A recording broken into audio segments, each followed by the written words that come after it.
hit this. So, last call for anything in Breach Hill. I believe you guys had all shacked up here at Caden's Keg. Well, had it eventually ended up back at Caden's Keg after your various sundries and so forth.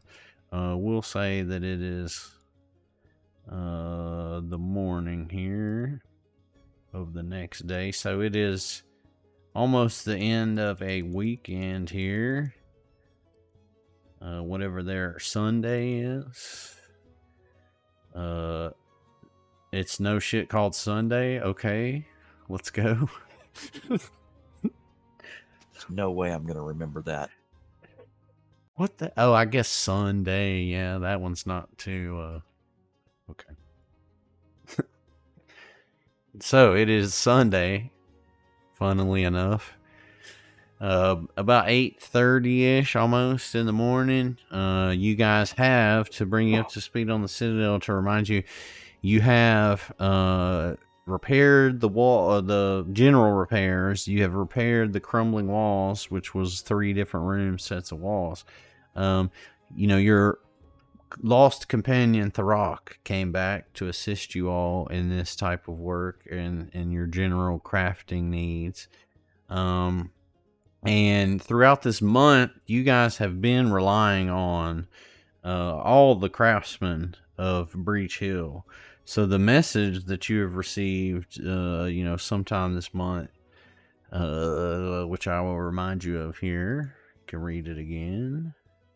Mysterious message. All right, so you guys received this message at some point during this month, and this person is telling you that they have abducted, or they have commandeered is the word they use, the local Wainwright or wagon smith Vusker over here, Fattleby Vusker's Carts and Wheels. And so you guys are concerned by this, right? You haven't necessarily had any direct dealings with him, but through Therok, you are able to know that he's been one of your principal, suppliers of craftsmen from his shop, transportation of goods to and from the Citadel and Breach Hill. So suffice to say, you are concerned, and it would be a great loss to you and make it much more difficult to continue your activities bettering the Citadel if he were to be somehow injured or lost. All right. However, one other thing occurs just as you are to depart Caden's Keg for the day. You break out all your, real hardcore adventuring gear, which up to this point, this month, it's just kind of sat in the corner idle. You haven't really looked through it since you came back from the Mwangi Expanse. And as you're sifting through it, you notice a strange package. And it's got a note written on it from Niketia. She is, of course, the Akuje that first guided you through the Akravel. And in it are words of encouragement and thanks for, lifting the Cinderclaw scourge from their homeland. And wrapped inside this little package, and you guys can see this in the item tab, is a curious charm in the shape and appearance of a dragon's eye.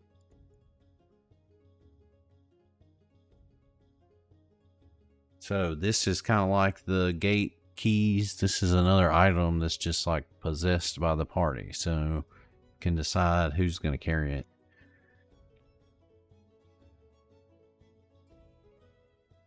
I mean, that looks like a caster necklace to me. Yeah, I'll take that one. Okay, so Vega's gonna carry the dragon's eye charms. Who's gonna be carrying the various keys? Are you gonna be carrying the keys too? I know we kind of said it a minute ago, but I didn't put them in anybody's bags. These items don't really provide, I won't be able to use the bonuses for these items, so I could carry them, but they're probably better off going to someone else that can use them. I mean, I could probably use the Dragon Eye Charm, but I usually don't cast damaging spells. Well, you can take that. I'll take the Hunter's Arrowhead, but it's not going to use it. It's not going to be good for anyone here. 'Cause It's- you it's- need, Yeah, Vega you can uses use, it quite often. but you need hunt prey, and no one. That's a ranger feat. Wait. Can you play with hunt prey?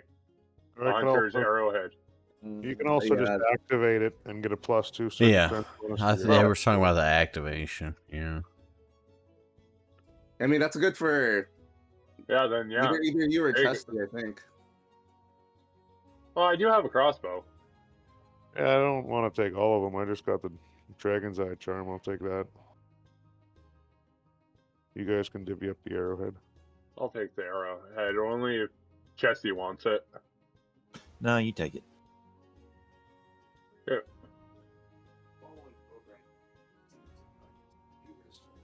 So, for the crossbow, you've never shot. Just kidding. I know. I shot it once. I mean, you guys need to carry it. Somebody's got to carry it. Yeah. Yeah. I mean, you don't want to just leave it laying around because I mean- will definitely have somebody steal it from you. Sorry. To OOC there. So who wanted to carry the Eclipse to start? That one would be good for Chesty, just for the stealth checks. Yeah, I mean, I can put that in my bag. I got room for it. Yeah. +2 status bonus to stealth. That's got to put you at like 25. Unless you already have a status bonus feat somewhere or an item that gives you status bonus, then it's useless to you.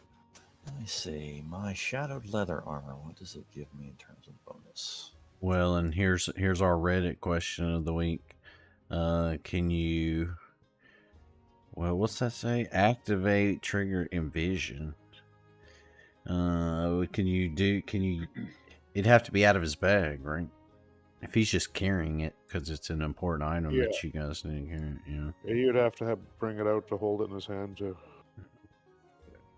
I'm already getting a +1 bonus from my armor too, so if somebody else can use that, let them hold on to it.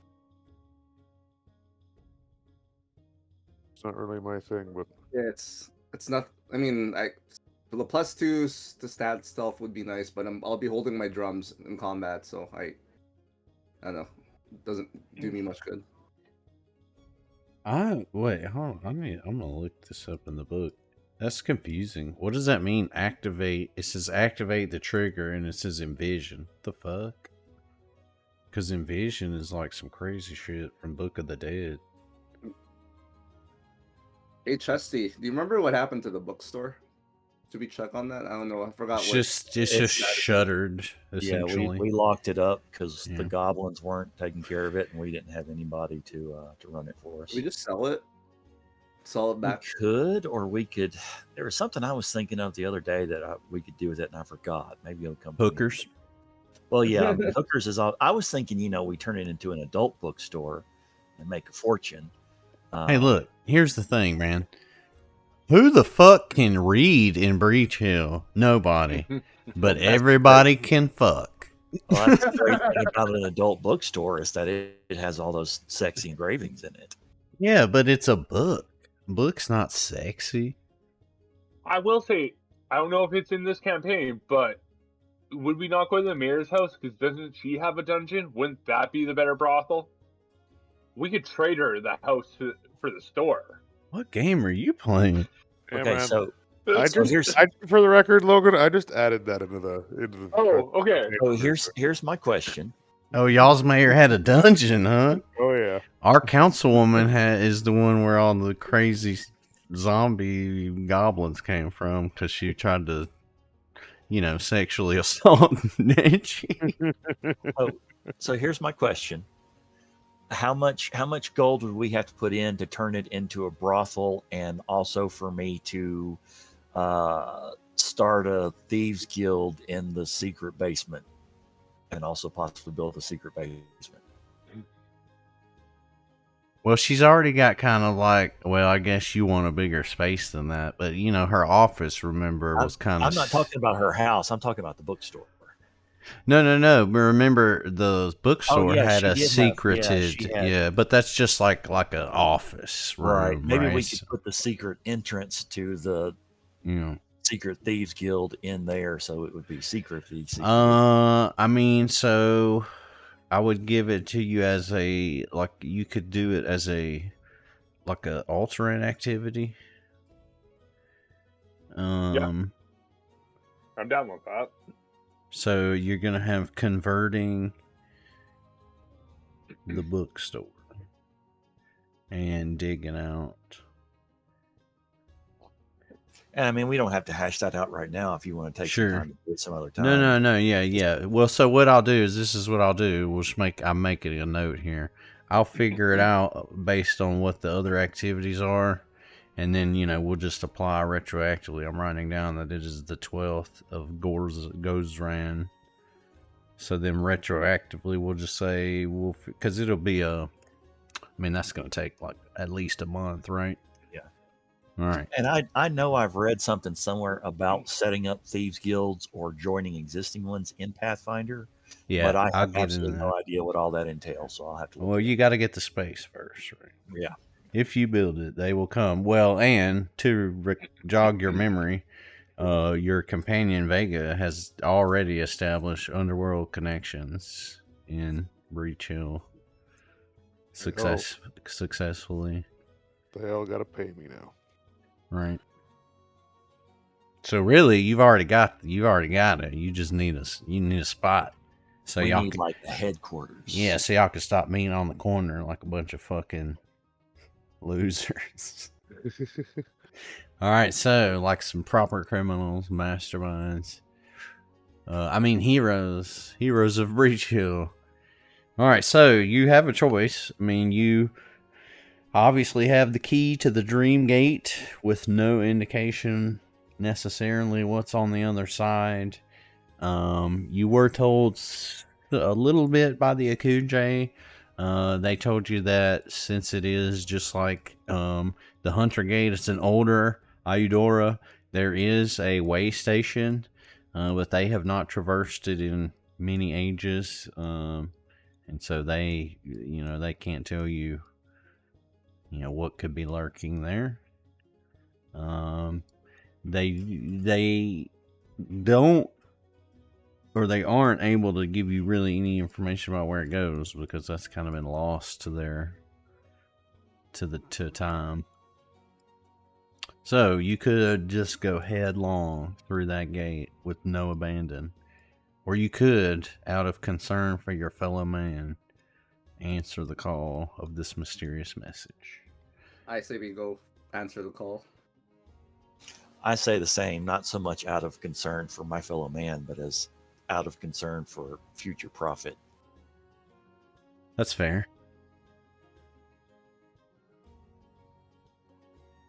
So say you all. So say we all. All right.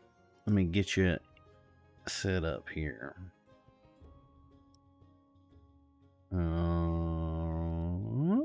So this is going to be a bright, sunshiny day. This has a brighter background than I usually use. So as you guys come into this place, or come up to this place,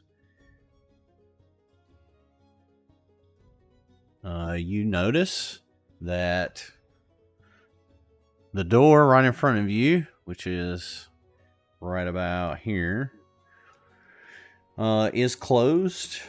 You don't necessarily notice anything suspicious like a booby trap.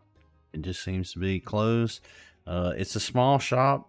You've been here before. You are familiar with it. So you know that there's another entrance on the south side of the building right around the corner here. And let's see. Come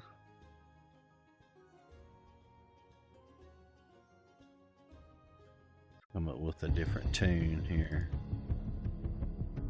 So, as you approach this situation, how would you like to enter this place? I would like to go into stealth and then move around to the south side door. I will make a distraction for you.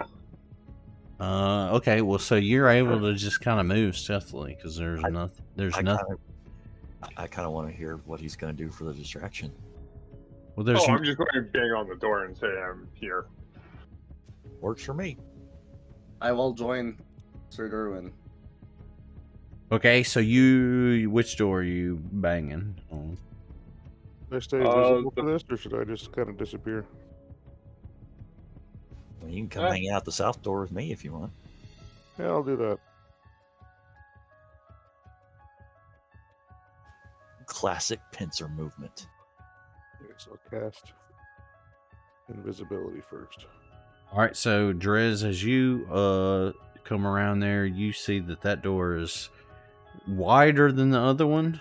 It has no markings on it. The one over here does have a small little sign that just says private. This one here is double wide though, big enough for a wagon to fit through. Like your mama. Like your mama's ass. All right, so you bang on this door loudly, Sir Durwin, and you wait for a moment. There's no reply. Okay, I bang again. Okay, you a little bit louder this time. You bang Yep. on the door, and still there's seemingly no reply from inside. Are there any windows I can look at, see if there's anything inside? The shop does not have any easily accessible. It's, it has like vents in the roof and things like that, but no like big old glass windows. No. Just Mary, just doors here.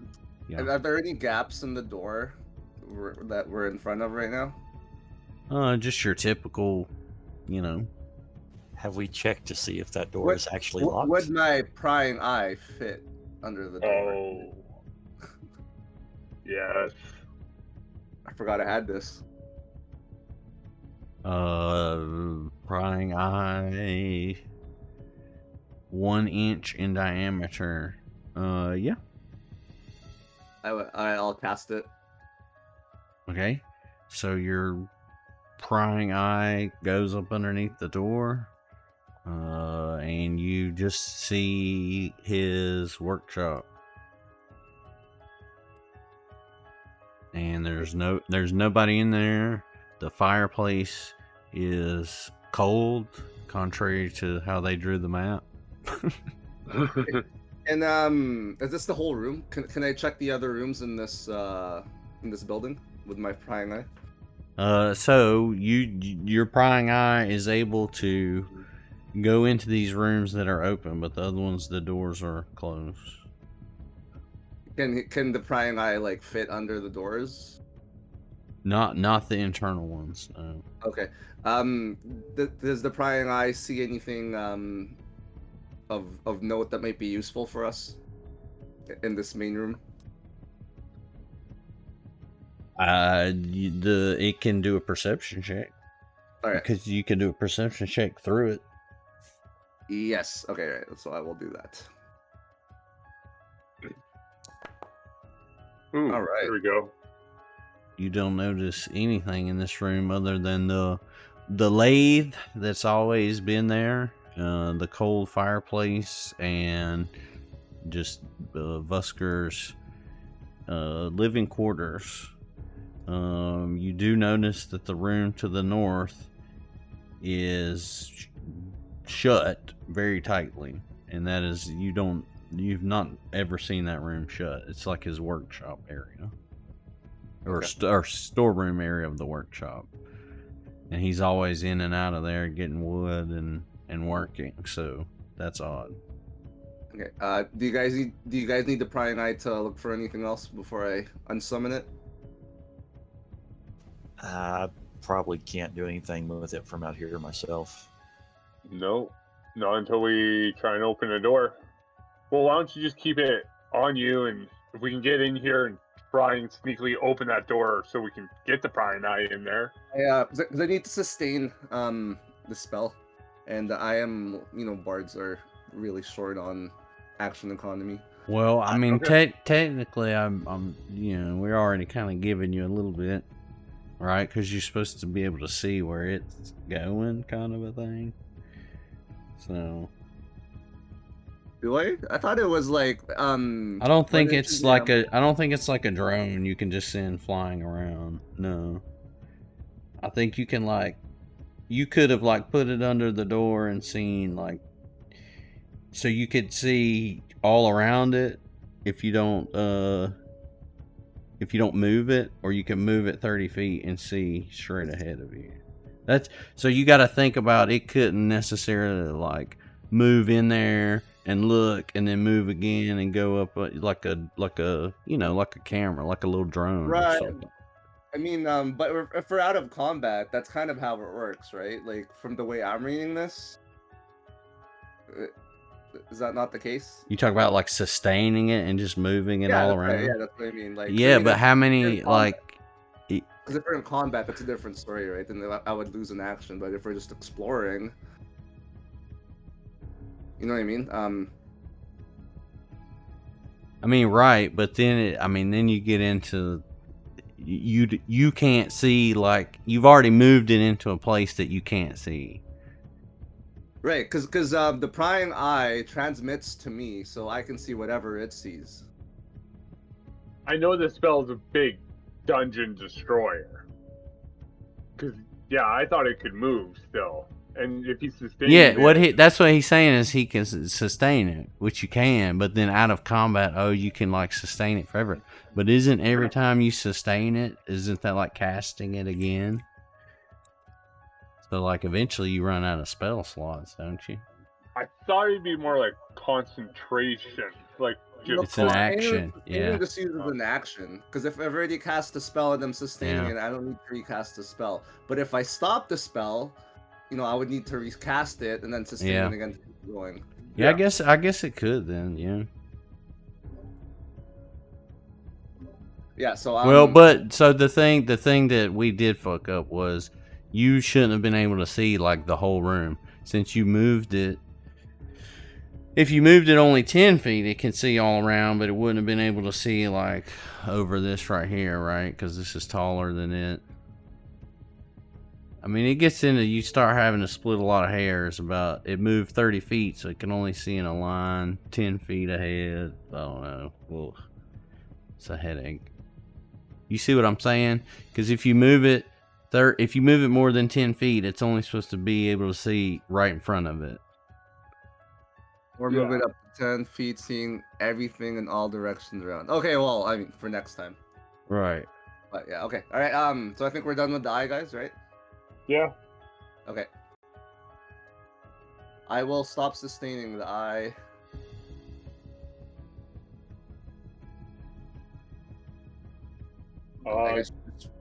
I guess the catch is dealing damage to it, right? If it takes damage, it pops. Yeah, I mean, it's invisible, right? So, meaning, can't enemies do a perception check if they think something's amiss? Right. But I think those are or if it just took damage from something. Yeah, if it somehow triggered the trap, right? Mm-hmm. Right. All right. Cool. Should we all meet up together and try and open one of these doors and sneakily and get in there? I mean, I can try this door down here, and I mean, you guys haven't tried to see if your door is locked yet, right? You just banged on it? Right. You want me to see if I can get in down here and then come and open yours if it's locked, or you just want to come around? Yes. Do that, because if anything, if I keep banging, they're distracted by me if you're sneaking in, and I should be able to give you aid by distraction. Okay. Well, then I would like to try the southern door and test it to see if it's locked. And I'll just keep banging the door. All right, so you bang on that door up there. You fiddle at the wagon door here and determine it is not secured in any way. All right, I'm going to open it slowly. All right. As you start to push on it, you notice it was already slightly ajar, and it comes open just a little bit more. But it, I guess, just because of the way it is, or perhaps somebody mangled it, it doesn't quite open just all the way for you. But enough that I can get through. You should be able to squeeze through there. All right, I'm going to move right here, and then I am going to check for traps before I attempt squeezing through there. Okay.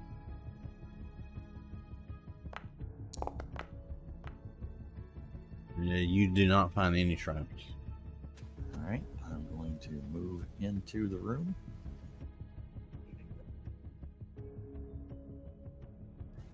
And You find an empty room in front of you. It's his workshop. It's large enough to hold multiple wagons. The fireplace and the forge right there, again, contrary to the way they drew the map, are cold, which is another unusual sight here in this workshop. All right, I'm going to scan this room for traps again.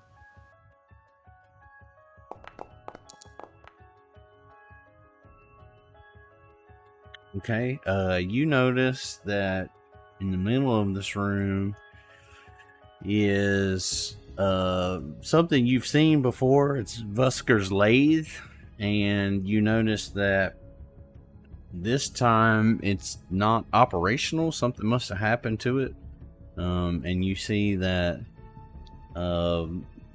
it is almost ready to just like bust apart. It looks like somebody's been tinkering with it, loosening blades and gears on it. Looks like it's been overwound.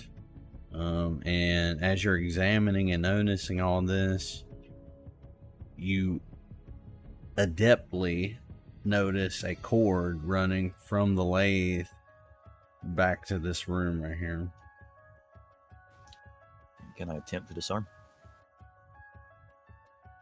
Indeed, you can.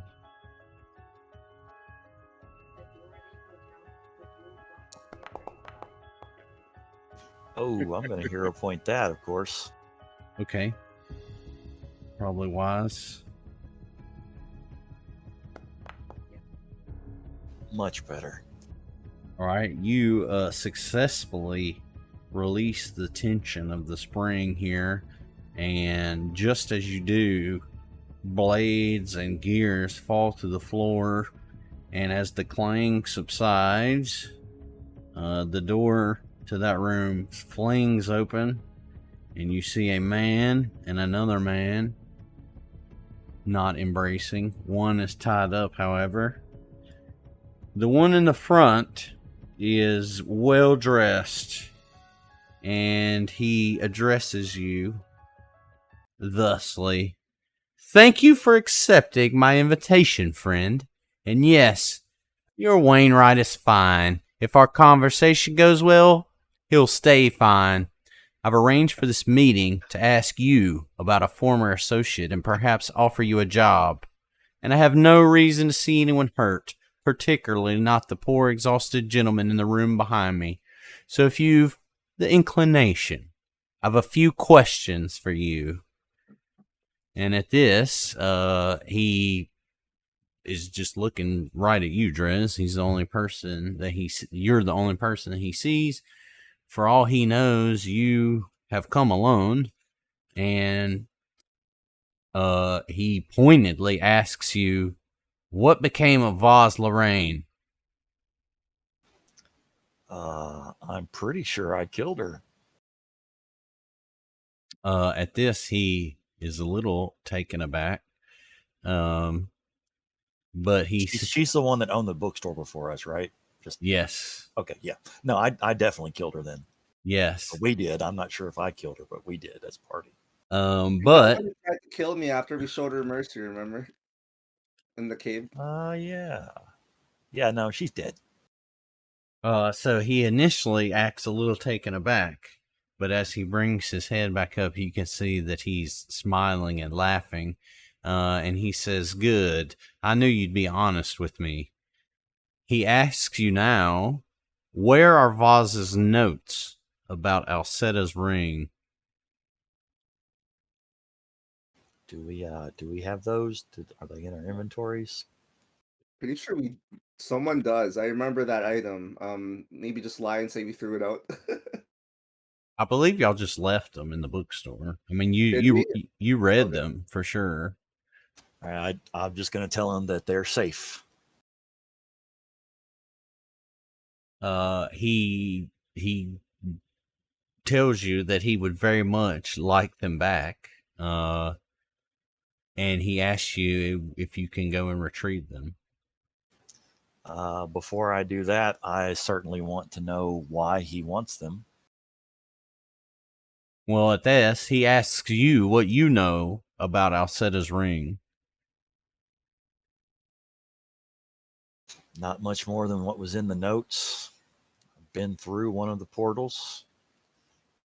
Recently came back that way to the Mwangi Expanse. I know that the keys to some of them are lost. Some of them may even be broken and completely non-functional. His eyes are like lighting up hearing all this, and he wants to know more about this portal journey and where it took you. Well, that sounds like we both want something here. I still want to know what his motivations are. He tells you that he's the one asking the questions here. And at that, you notice a shady figure walk up behind Vusker and put a knife right to his throat. Starting to doubt your intentions are good, friend.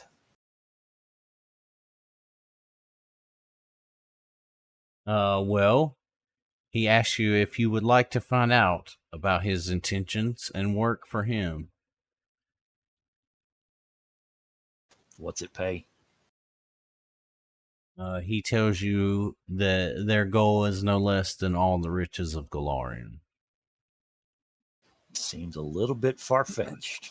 That's what organization he works with, Chesty.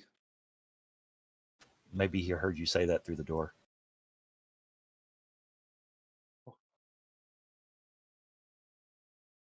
Who's asking him this? You want to ask him through the door, or you want me to ask him? You do it. We're Okay. Who are you working for or with? You. He tells you that shouldn't be any of your concern, but he can offer you wealth beyond imagination if you would like to enter his service. That he's, impressed with the way you dealt with Voz, and he is equally impressed with the information you've shared about Alcetta's ring, and he thinks that a partnership would be mutually beneficial. Sounds like the Scarlet Triad, man. I tell him I'm not impressed by someone who invites me to a job interview by kidnapping a man and then sets a trap for me instead of answering his goddamn door. He laughs and he tells you, my friend, you would have done no less. Yeah, there's no one we can trust in this world. Tell him I'm going to have to confer with my associates before I make any deals here. He tells you that he will give you just a moment, but he would prefer if they stepped inside, that he knows they are just outside his door here.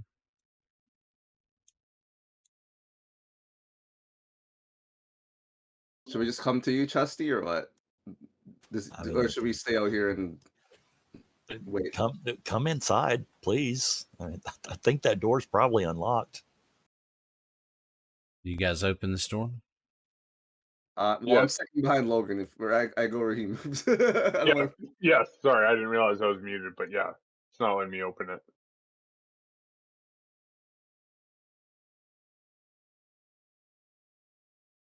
Yeah.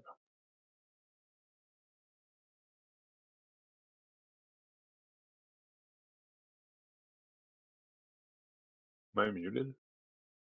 No, what'd Nope. you say? You open in this door? Yeah, Okay. it's not letting me. Okay, thank you. Yeah, we're coming in. Get over here, Neji. You're our talker. I'm going to assume he still doesn't see me. You're invisible, yeah. Well, You, perfect. you cast invisibility on yourself, yes? Yeah.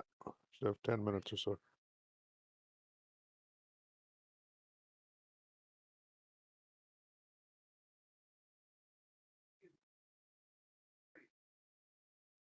So he gives you a moment to discuss amongst yourselves, but he is keeping a close eye upon you.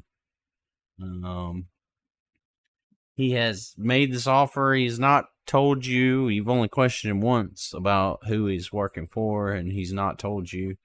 You could definitely come back to him with more questions, or take some other. I say we play along for now. Yeah, I'm tending to agree. My only condition is that before we go any further with this, he needs to let the Wainwright go. Like, I think we need to Yes. tell him, sure, we're open to discussions, but you have got to let him get out of here first. Yeah, I agree. He tells you that he is more than happy to do that, but first, he would have you guys, perform, your first job, as it were, this afternoon, or this morning, as it's only about 9 o'clock. And he asks you if you accept to do the work, and then in return for this first job, he will gladly let the Wainwright go, in addition to giving you a handsome payment. What's the job? He looks around kind of shadily, and then he smiles and he says, I knew you'd accept. He says, here's what I need.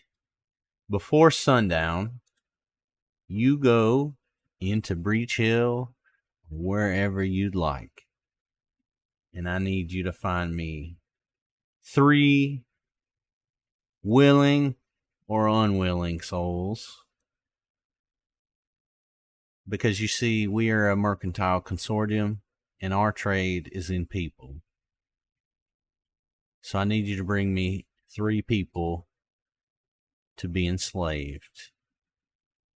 I refuse to do it because So we're going to kill this guy now, right? I can't do it because my character is with Kalian. That's my deity, and that's one of the big no-nos.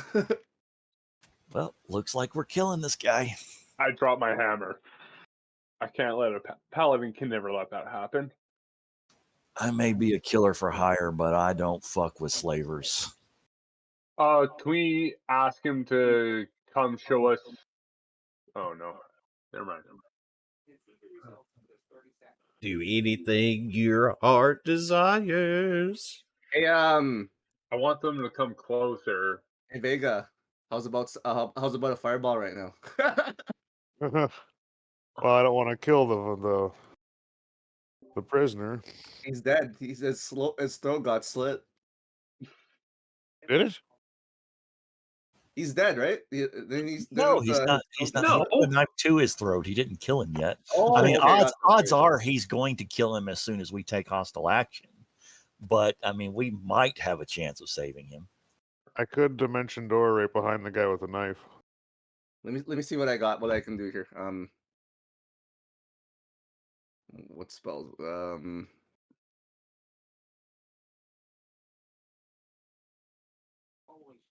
Let's see. Actually, probably what would be a better idea is for me to use the blink blade to dimension door right behind him. And then, That'd oh work. yes.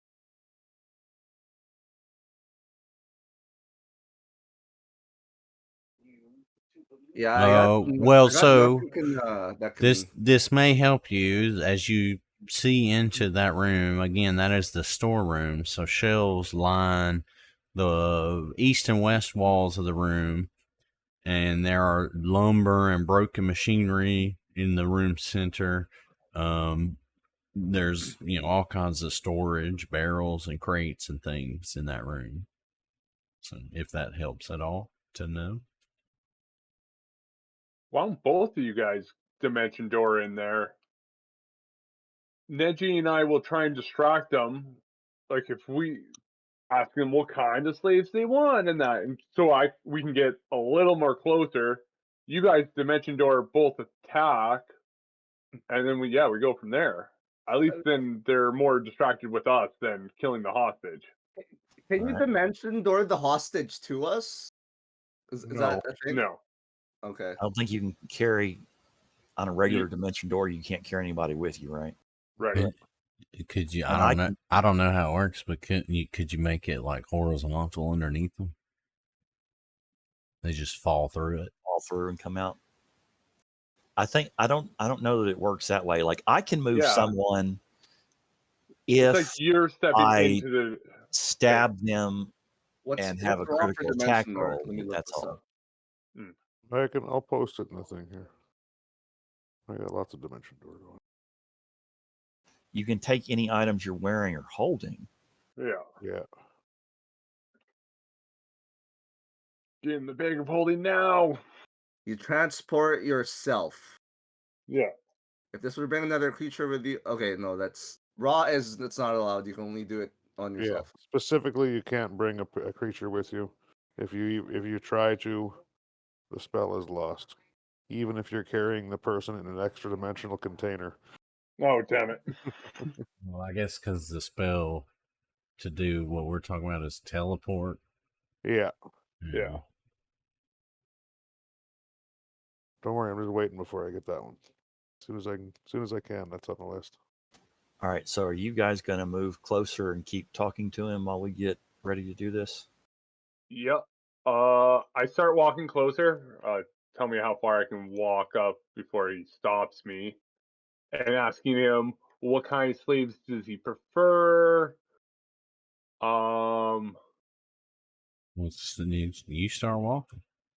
Yeah. While he's doing that, I'd like to try to discreetly put away my returning dagger and draw the blink blade. Ooh, okay.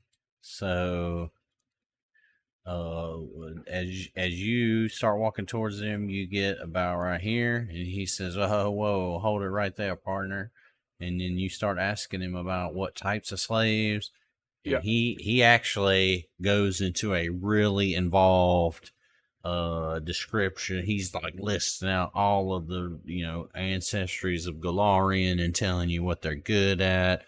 It's full of racial slurs and speciesist slurs and just all manner of villainry and vile, bigotry.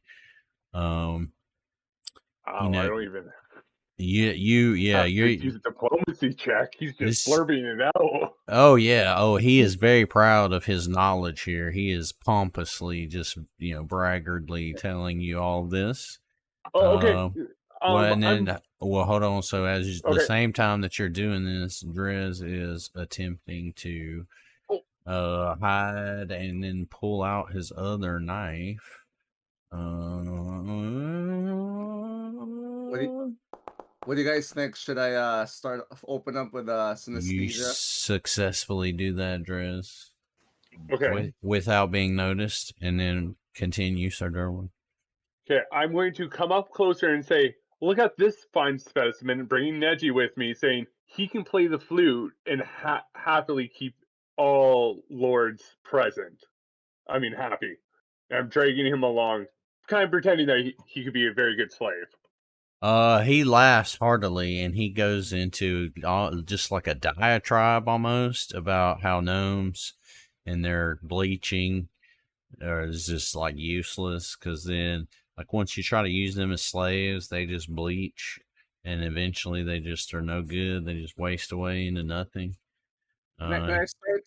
Can I do make an impression? He does say that they make good sport, and he flicks a dagger right at your feet, Neji. All right, is this a good time for me to blink? Yes. All right, I am activating the blink blade using Dimension Door to move to this space right here. Okay. On the same token, I'll be casting mine. Okay. As soon as I see him I'll also be disappear. casting synesthesia on this the knife holder. Okay. So you guys are all doing this simultaneously. Yes. Yes. Yeah.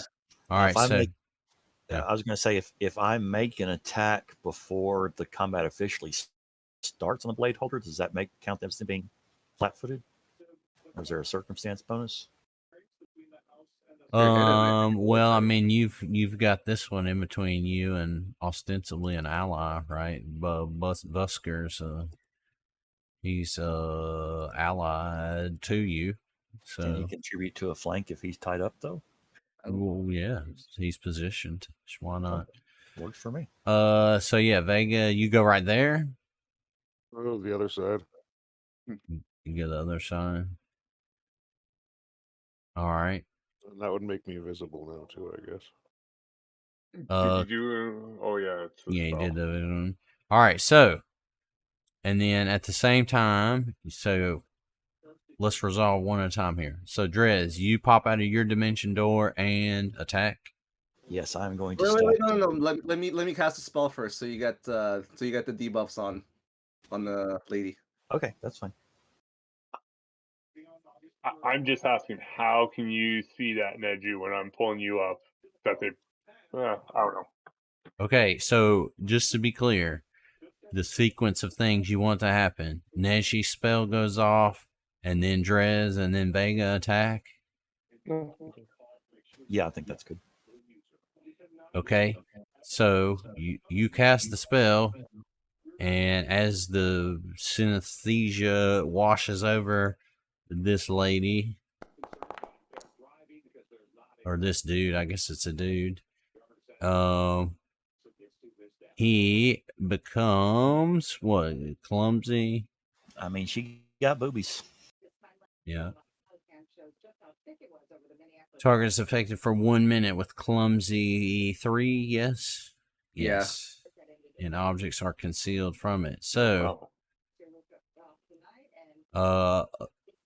sadly, as the spell affects this thing and it becomes clumsy, it pulls its hand back from Busker, and the knife was up against his throat, and his throat is slit.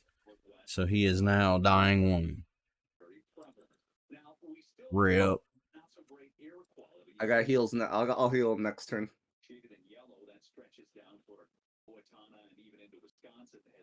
Okay. I'm listening to the news about Wisconsin.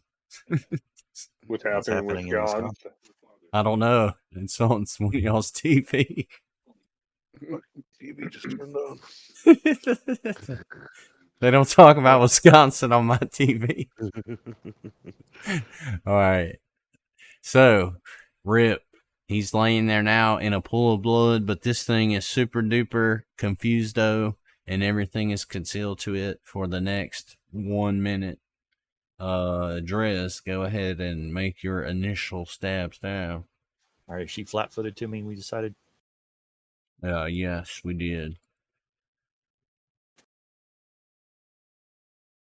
All right, I am going to now attempt to slit her throat with the rapier. Ooh. Ooh. And let's put enfeebled 1 on her. Ooh, and she's frightened 1 too. And flat-footed to all of you until the start of my next turn, and flat-footed to me till the end of my next turn. Get fucked, bitch. She dead. Where's that Rude. event thing when you need it? Rude. All right, Vega, this is your moment. I should pause the time here since this is all happening in a second. Your time to shine. You've empirically touched this whooped up on. We need a fortitude save. I remember that spell. It failed on me because I was hitting something undead or something. So does she take any of that with a fortitude save? I don't think so. Hit points. Oh, yeah. Wasn't it? Do what? Targets one living creature's cast time 2. Oh, She succeeded the save, so yeah, a fortitude saver save suck. is not It's just half. reflex that is half damage. Right, because you just jumping up and dang. So she steals herself from this vampiric touch after the initial onslaught of synesthesia and getting sliced with a rapier, an unusual tactic. I mean, I figure it's got, it's sharp all the way down. That's what she said. All right, so You might want to see a doctor about that. that's my doctor's the woman. Zing. All right, so you all need to roll for combat. Why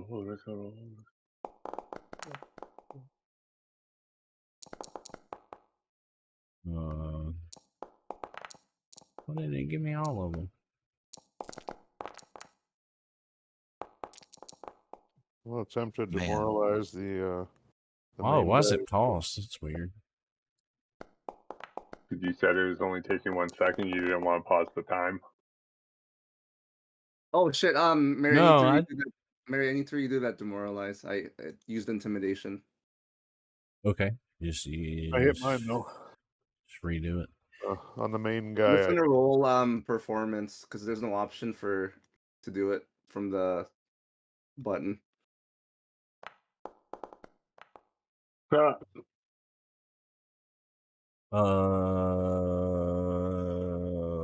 You're okay. Well, let's resolve Vegas first. Who are you doing yours on?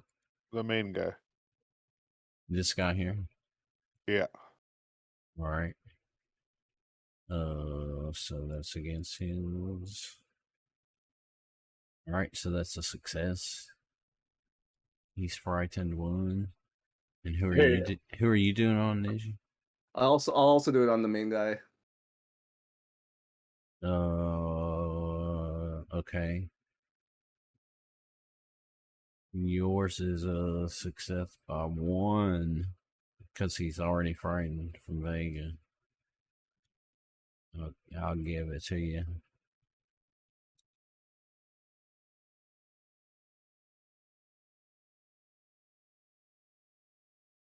Alrighty, what were you saying, Sir Durwin? I'm going to have to quickly step out. I just need to help my girlfriend bring up groceries for her camping. I'm should be back by the end of this turn. I'm just going to smash, raise my shield. You could have already been back with groceries, bro. Yep. It's 3 floors. Holy shit. Getting your cardio in at least. All right. Neji. Okay, I'm gonna use Phantasmal Killer on the lady. Oh, I don't know why that rolled. Ooh.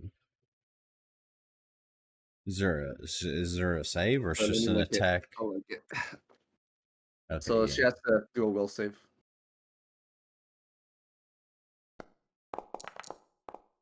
Psycho Killer. 8d6 mental damage and is frightened 2.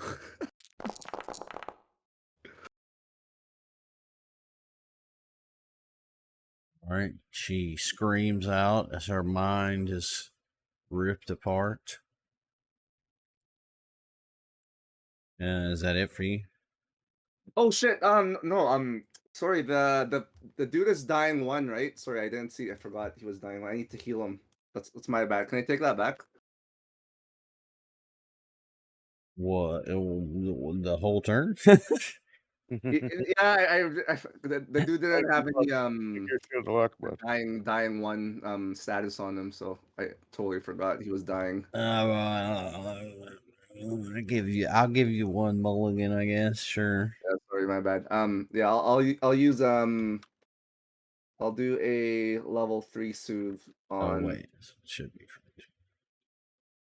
on the dying dude. Yeah, so let me cast that.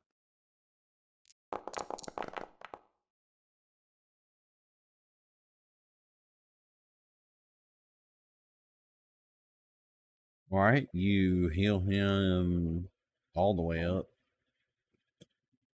And he is now back to just he's conscious. He's not unconscious. You healed him. And he's not Okay. he is not dying. He's just wounded. And then for my my third action, I'm gonna use Bon Mot on the dude and make yo mama joke. All right, but you got to say it the French way because you're in Canada. What? How do you say yo mama in Well, French? you know it in that's like a direct French that Yeah, it means yeah. good word, right? That's how you say yo mama in French. I'm looking it up. He didn't mean you have to say your mama in French. It meant you have to say bon mot in French. Bon mot. One more. All right. So that's a diplomacy check. I saw a video the other week about the pronunciation of that. How people are just like bon mot. Okay, and you're doing that against who? This guy? Yeah, the dude. The dude here. So let's Guess see. we never did find out his name, did we? Nobody did ask him. No. I was going to until he started, all the racist shit. Now he's just gonna die. Yeah, that is a success. You insult him. His ego is quite large, and you have pricked it. Call him a Hugh Laurie looking motherfucker. Thusly. Yes. Oh, as the here we'll get some. Call him a soulless ginger. Wow. Fucking Ron Weasley wannabe. All right. And And that's it for you.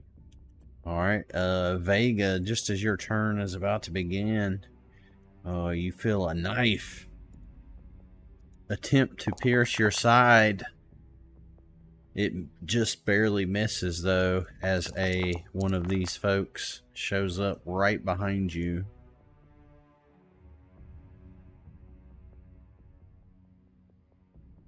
And we're gonna put them in right above you, and it's still your turn.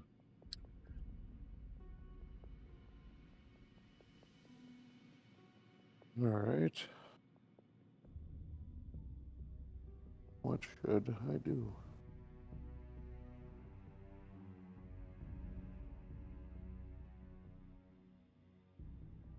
When in doubt, kill someone. Yeah, kill everybody. Fireball right beside me. It's a dangerous game. In the That is a wagon strategy. in the wagon workshop storeroom All full this of dry wood.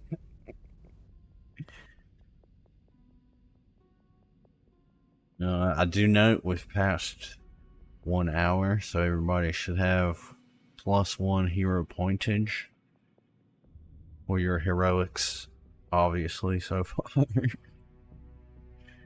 Alright, well, I can't really do a whole fuck of a lot up close. And I don't want to get killed, so I'm gonna dimension door out of there again. It's fair. I get back to here, and then for my second action, I'm going to attack with my bow. Right, this guy right in the front. Yeah, may as well make it the front guy. 2. Sorry, pressed the wrong button. Back corner. 5, 10, 15, 20, 25, 30.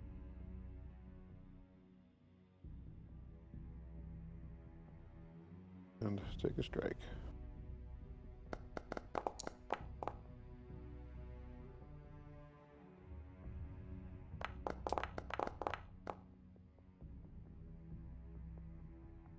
Chip it away.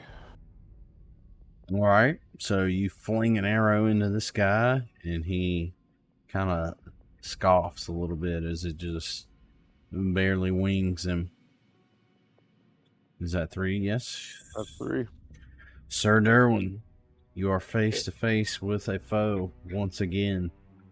What will you do? I grab my hammer and I'm so furious that he's actually trying to sell slaves that I electrify it for 1 action so I can get extra D6. Okay. And I'm going to uppercut him with it. Like, yes. Real quick, does Sick. Goatee McFuckface there, is he flat-footed because he's flanked between Yep. Buster Oh, yeah. and... Thank you, sir. All right. All right, your uppercut is successful.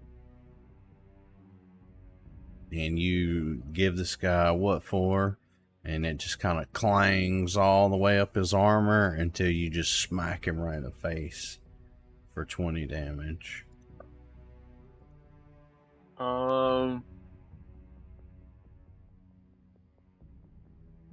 For my next action, I'm just going to raise my shield. All right. I must have a shield equipped. I have a shield equipped. Uh-oh. Is it...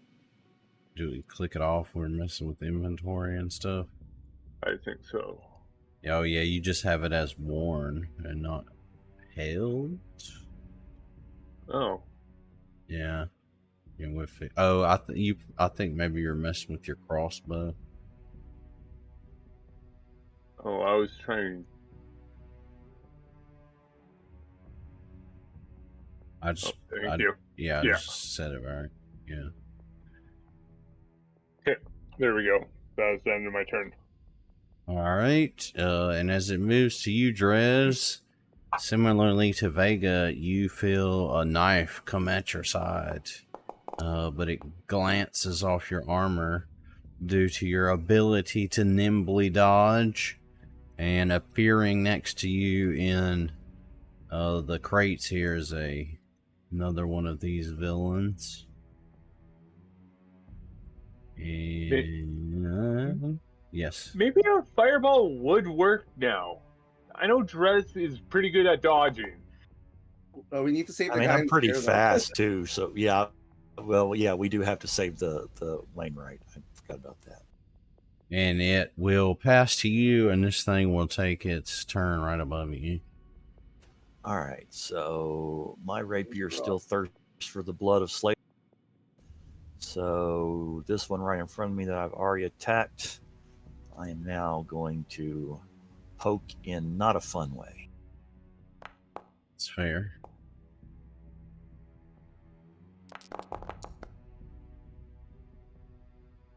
So you poke this one in a unfun way. And how does it debilitate them? We'll do enfeebled again. Right.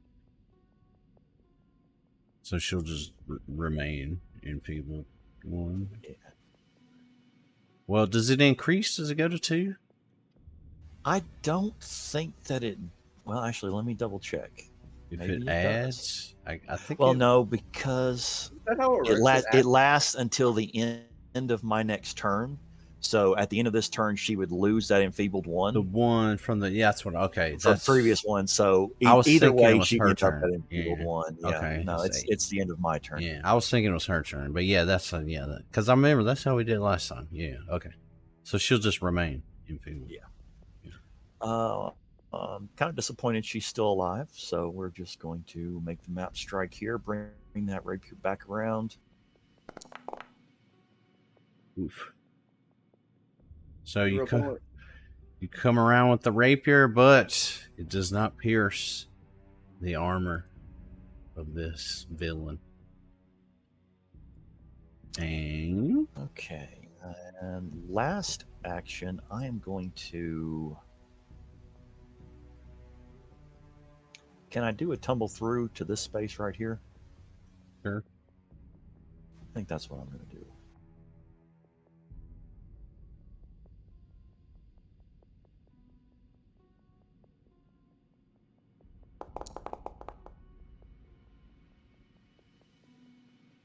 You do so with ease. I think the critical effect is it's not half speed.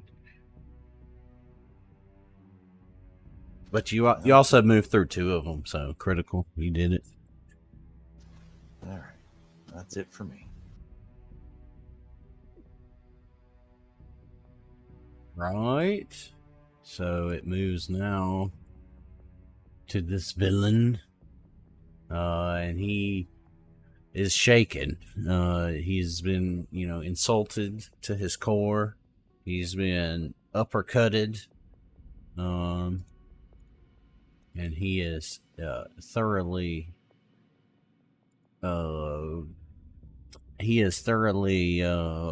put out, should say. This is not how he saw this going, right? So he tries to smash his way through the easiest opening he sees, which is the gnome that he disparaged earlier, and he just comes at you with a strike of his mace. See if he hits you. He misses you. So give me 1 second. well, he didn't hit, so Oh, yeah, you gotta wait till the thing that triggers it happens, right? oops, sorry. Yeah, I was trying to find it. I was listening, wasn't looking at the die roll. Yeah. So yeah, let the thing play out before we start throwing all our triggers in the chat and shit. Oh, Yeah. So, he misses with his first strike, and he turns then to you, Sir Durwin, and he comes down with a strike. Critically misses you. At this, he just attempts to. Sorry, I was trying to read it, not put it on chat. So at this, he attempts to shove you out of his way. So your fortitude DC is 27. Yeah. My man rolls his athletics against that. Ooh, so he shoves you, but you hold your ground, and he is exhausted and frustrated. He made no progress with that.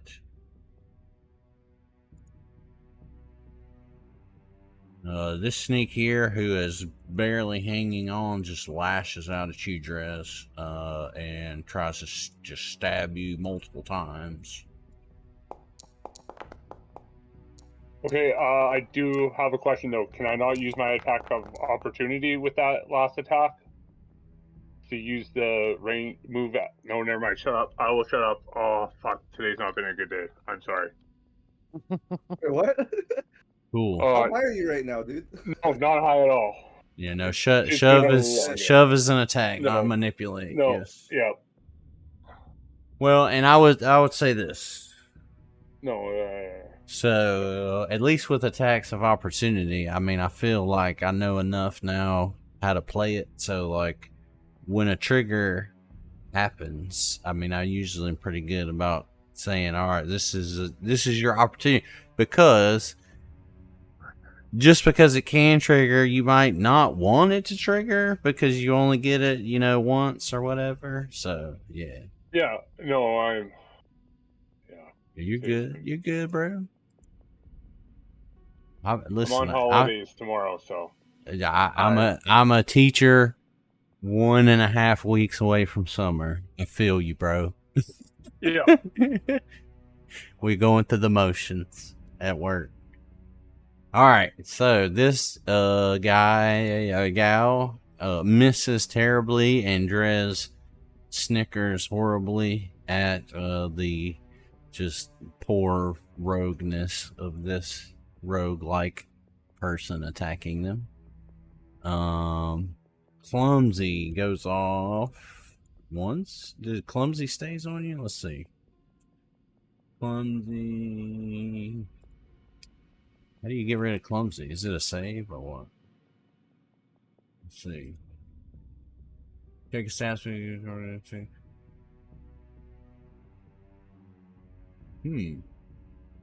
Is there any way to fix clumsy? Let me see. The clumsy is for my synesthesia, right? Yeah, right. But I'm just saying, we never had a chance to like try to save. It's supposed to last for the effects last for a full minute, so 10 turns. Oh, so from your spell for 1 yeah. minute. Okay, cool. Perfect. All right, so Fad'll be here. Just kind of whimpers, and he is really terrified to be in this situation. He right now is just hysteric. He can't really do anything. He's got to call. I mean, he was just dying, right? Now he's come back to life through magical healing. He's a little bit overwhelmed, so he's just kind of whimpering and not able to help much. So round 2 will begin.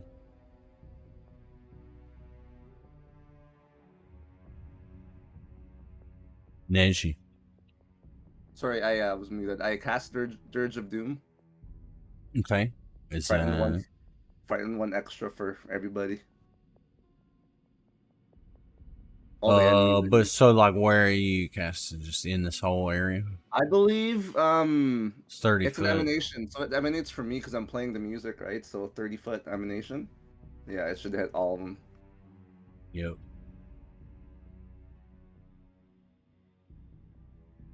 And is let's see, are they feared while you are playing it, or how's it work?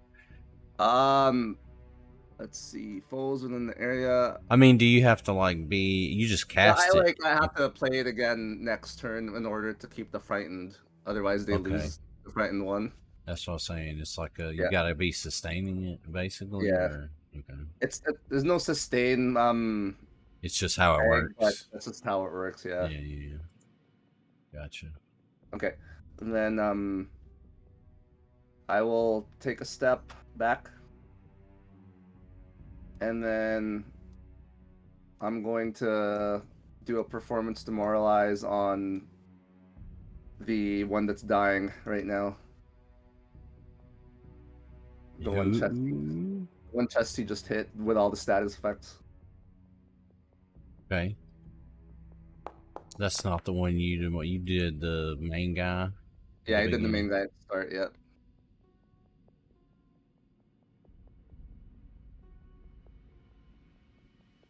And he's already from. Okay. So who is this against? This is this one here. Yeah, it's the one. To demoralize him, that's successful 1. So he's frightened 2 by your plane. And that's 3 for me. All right. This sneak here. Let's see what she does. She is going to.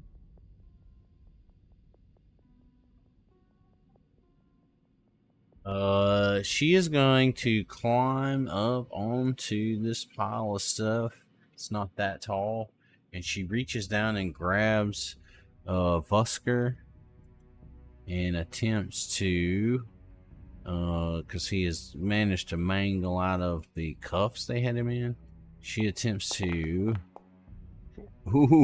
she attempts to put handcuffs. Wait a minute, that's not the right. Here we go. She attempts to put handcuffs back on him and is successful. So now he is restrained by her. He is critically restrained.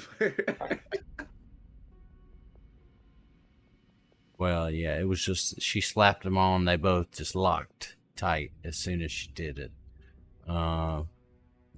Having successfully moved and done that, for her last action here, she is going to fling a dagger at you, Drez.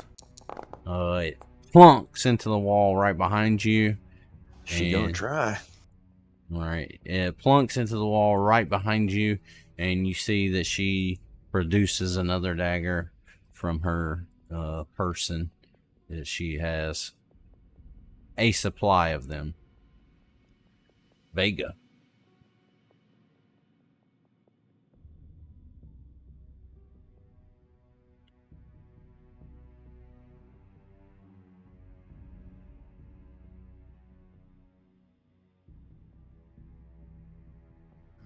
shit. Gonna target him.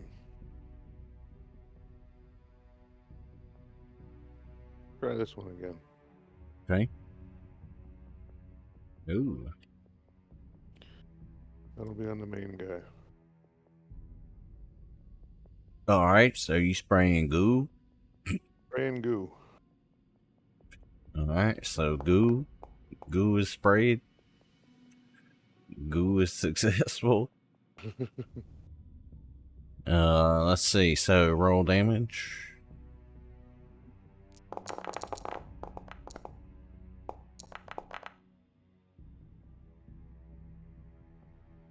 And he is blinded. Yes.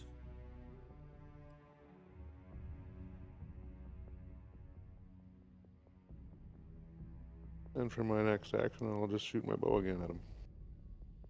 Right. Well, hold on. Get it all resolved. Oh yeah. Now he's blind. Go ahead. And I'll free action bespell my weapon. That action's in here somewhere. There we go.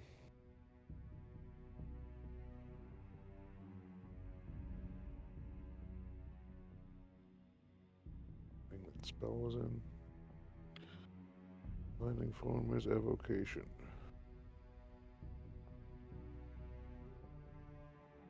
First damage on me. You should just be able to drag that onto you. Yeah. Yeah, I got it. Alright, then we'll attack. Nice.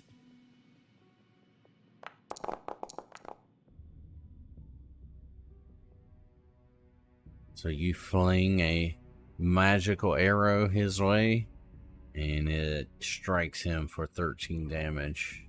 And he swears loudly as he Slough that one off. did not see it coming. You said what? He didn't slough that one off. He did not. He didn't see it coming because he had goo in his eyes. Perfect. That's 3. That's 3, yep. Sir Durwin. Okay.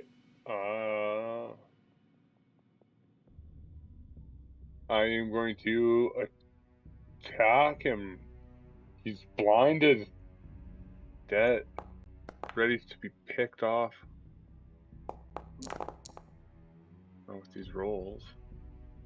So you once again clobber him with your hammer, and he kind of sloughs it off, but he's getting delirious, certainly.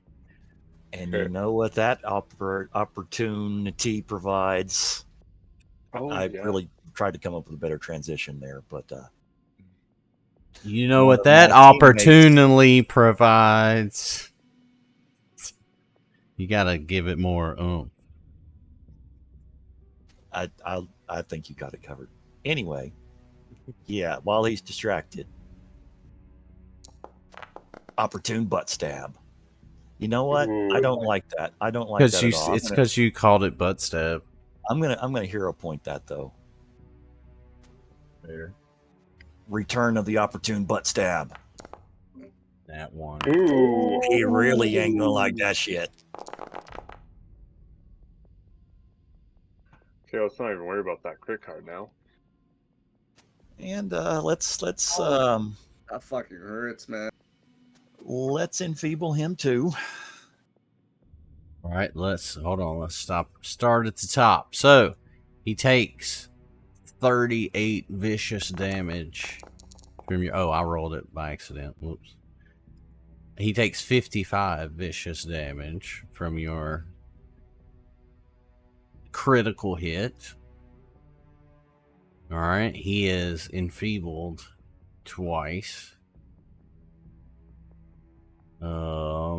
Let's see here. And your critical effect is that a slash? Kind of, what's your main damage here? With the rapier, it's piercing. Piercing, yeah, rapier.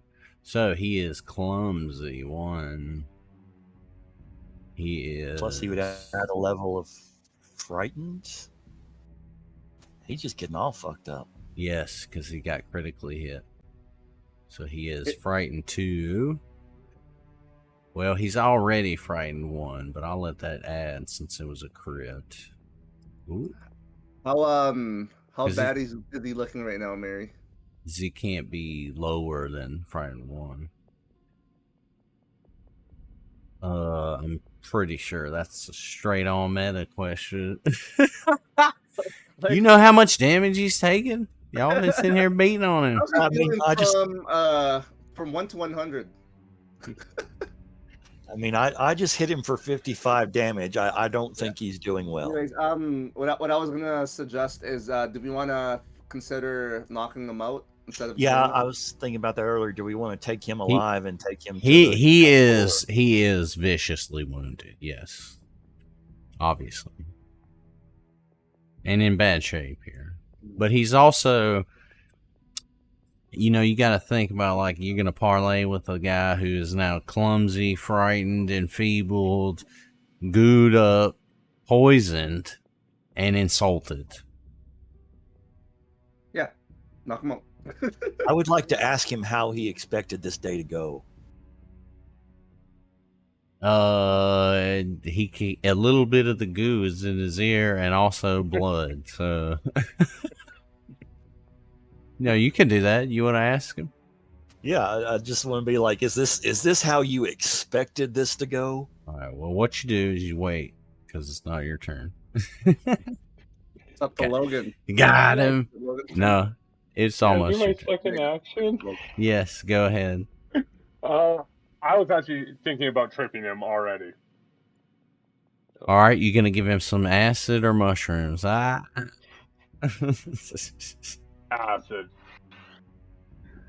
I'm pretty sure I that's don't what's think already in his tripping would eyes. knock him out. I think you have to, like. It I has to was be more. is it an arm strike? But arm strike, yeah. You would just need to hit him with. You would just need to hit him with non-lethal damage. Just like kick him or something, right?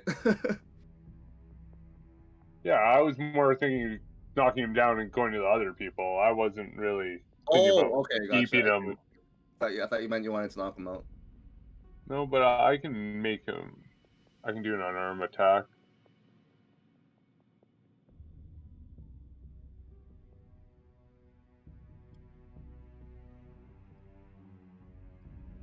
Nah.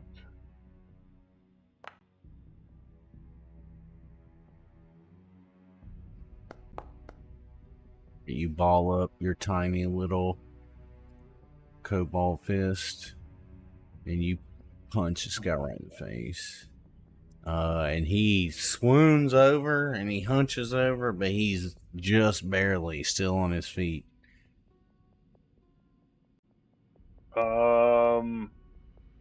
All right, I'll do one more.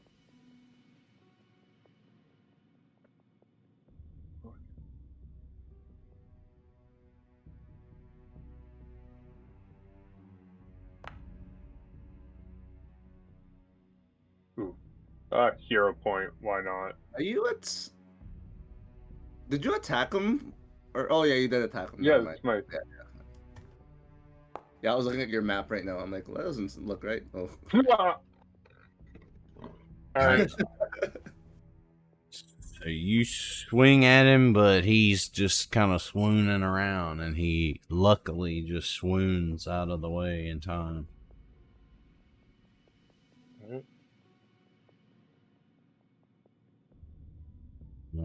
So this one in the corner sees what you just did to the boss man and steps forward at you, Drez, and attempts to give you a little bit of the old rapier back to you. You are, however, too nimble for such an assault, and she comes up empty-handed.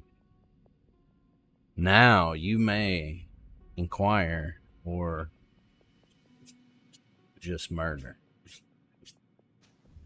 Okay, can I use a free action to ask him how he thought this day was going to end? If you want a real answer, it'd be a diplomacy check.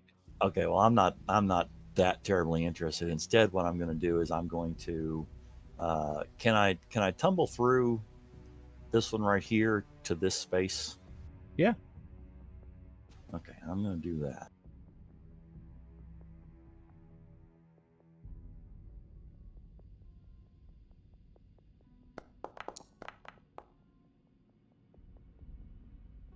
Right. You successfully do so and move right through with no problem. All right, and that will keep her flat-footed. And it's time to put this one down, I think.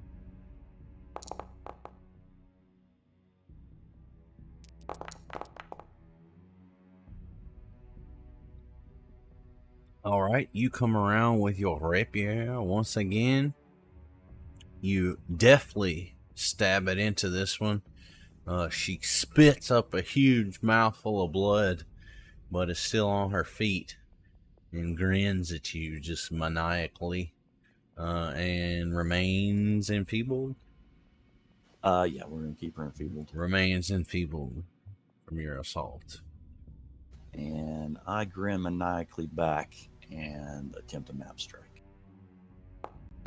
There. Damn it. Too focused on grinning, you miss slightly. All right, and that's 3, yes. That's 3. All right, this dude is hurting. So he takes one step right here. He takes one step right here. He takes one step right here. And as he does, his poison courses through his veins. He cannot sustain himself, and he takes some more poison damage. Right, so this sneak up here, badly wounded, steps forward just a bit, and to your surprise, Drez reaches out at you. You think an attack is coming. However, oh, I rolled the wrong thing. Hold on. Oh, yeah, no, that was right. Hold on, I think. Do I got you targeted? This thing is weird. I don't know why they didn't just make it like an attack.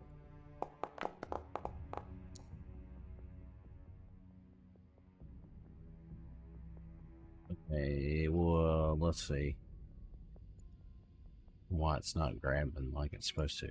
So she reaches out at you and tries to grab a hold of your wrists and put manacles on you, but is unsuccessful.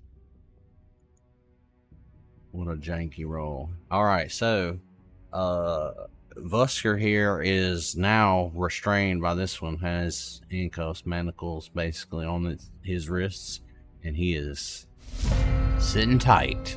Neji, round 3 begins with you. Do you guys want to take like 5 minutes? I need to get something to drink. Sure. Or, 2 minutes. You know how we do. All right, so top of round 3, we will take a break for just a moment. I'm going to grab a drink. BRB.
PaizoCon is. All right, back.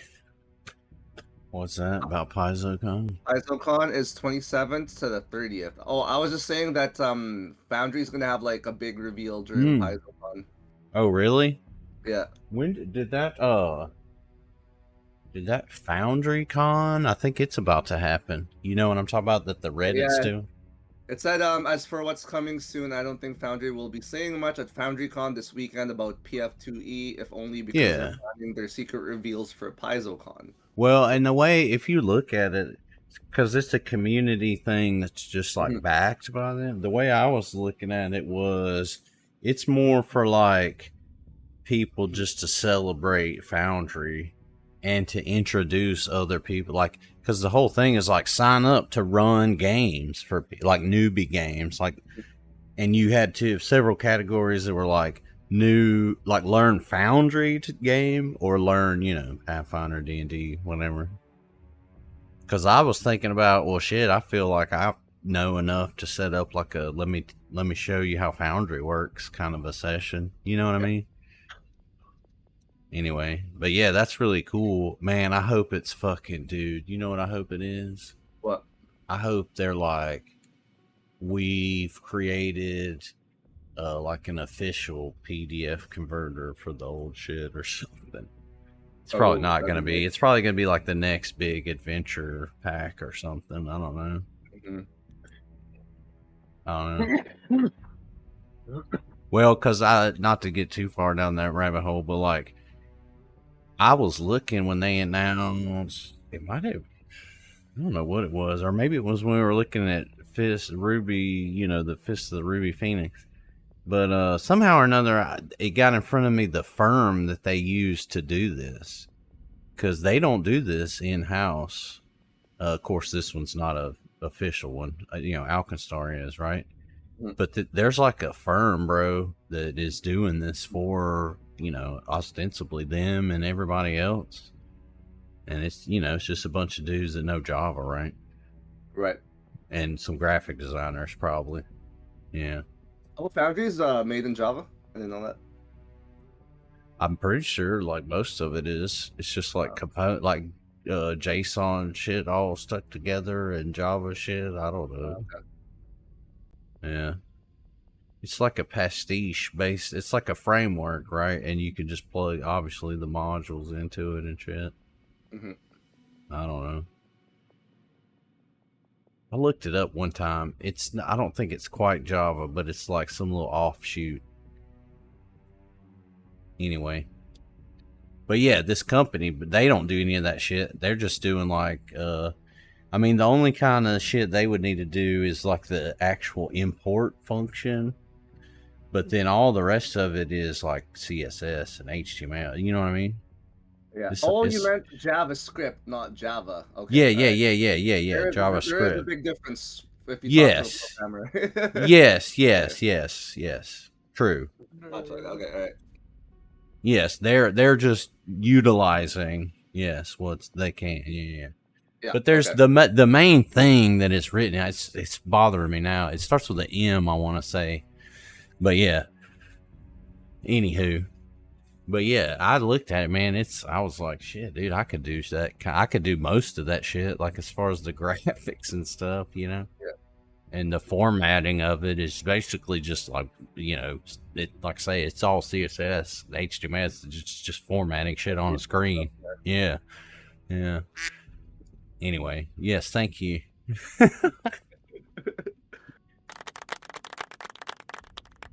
All right, so we are back in round 3. Is underway. The stakes are high. They become more serious. Okay. I will do a lingering composition inspire courage combo, Mary. All right. Okay. Let's see it. Performance. And you guys are level 9, so your DC now is 26. That is a critical success. And did I fix this fucking macro yet? No, it's still not working.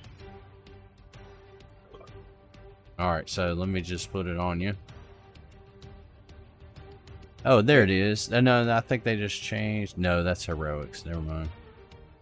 I got you. I could attempt to punch him, but what is it? I have like no strength. So I will. Do it. Do you want me to try? Yeah. I'm not going over to him. If he's that low in health, maybe die with persistence. All right. I will. I think Drez needs some help. Or would like some help. This guy RPGs. I will. If this one in front of me would just fucking die already. I will attempt to kick this person in the balls.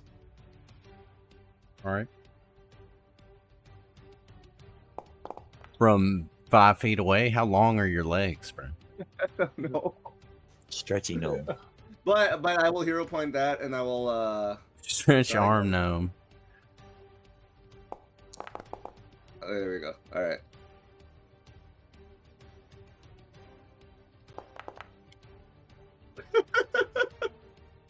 Wow, that's like a waste of a. All right, and you step towards him to do that. Yes.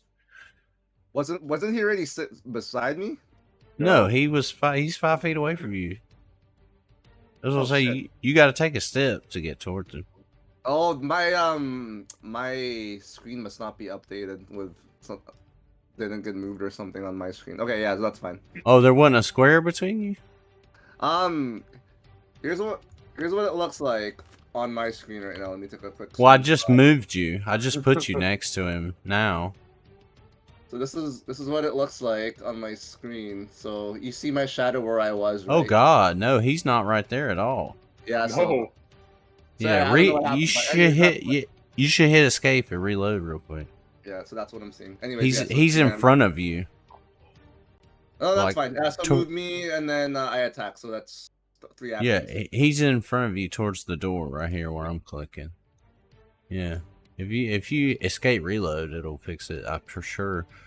So you come up and you bring your foot just right up between his leg. I mean, he's it's a sucker kick, right? Because he's looking at the door. He sees it's open. He's headed to the alley to freedom, and your little foot comes right up into his scrotum, and his balls just explode, and he's dead. Well, I mean, these should be knocked out, right? Yeah, it's unarmed. You just kicked a man in the balls to So death. yeah, I didn't want to kill him. he is not dead, but he is severely wounded and let's see, let me move him over here for a second.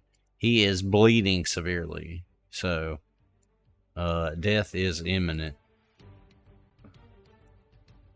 Let's see here, unconscious. All right. So he is unconscious, but like I say, he is so wounded. He's poisoned here, right? So the poison may get him. Somebody needs to heal him. All right, so this guy here, well, he just wants to move right up here and surround you, Drez, giving you a little bit of the old. They can't make me flat-footed through that. Oh, you have no way to be flat-footed? There are ways, but not through people I can see standing on either side of me. All right, so they move around you to attempt to make you flat-footed because they do not know that. And she comes at you with her rapier.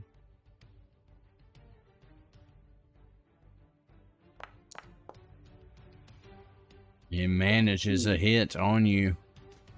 No, wait. It says that I still have flat-footed there, so she would not have. Because she hit by 0 while it's telling me I have flat-footed, but I'm not flat-footed, so she would hit. Let's see. Why is it saying you're flat-footed? You're not flat-footed. Let me may just reload. automatically. Yeah, I'm not sure why, but that because you're in between them. Yeah. Yeah. Maybe.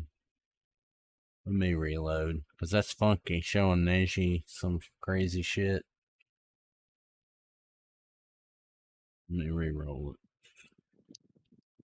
it. if I can reload it. I just want to see if it does. That was a failure. I just want to see if it does it again. Let's see.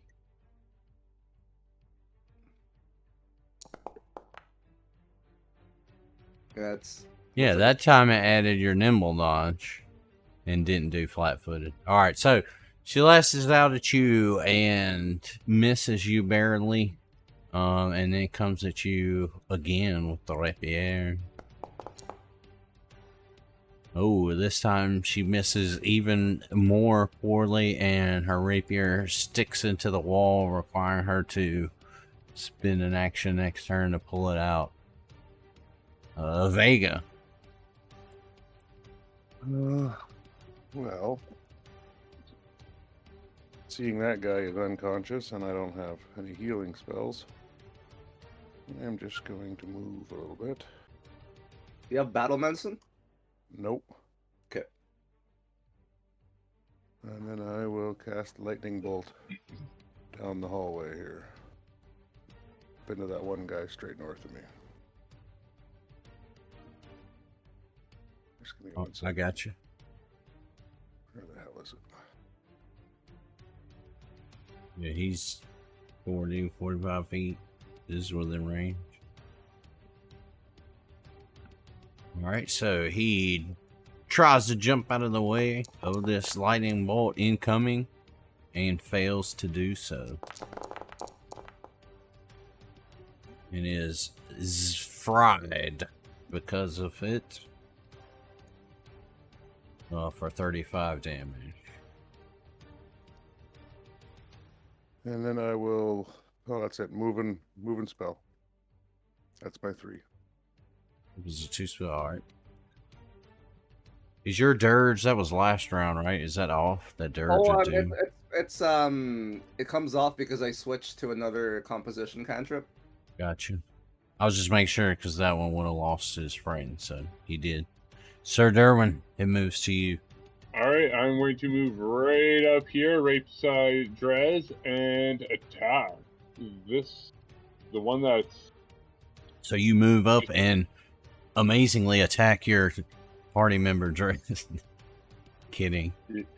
I make it look like it. How about that? Oh, there we go.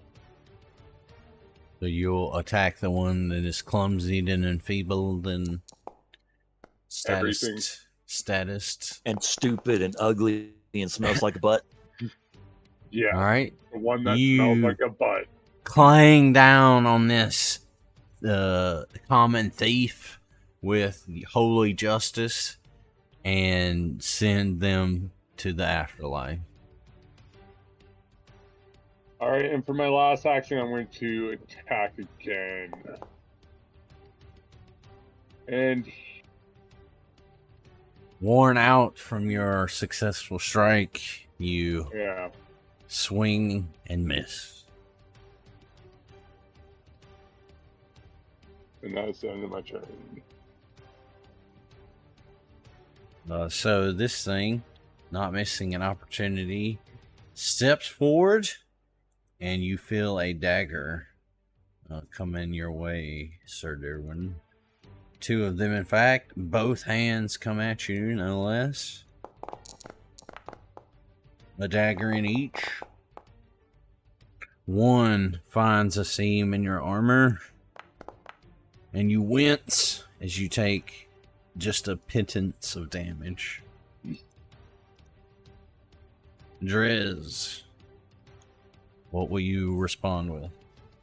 All right, I am going to attempt to tumble through the one that just attacked Durwin.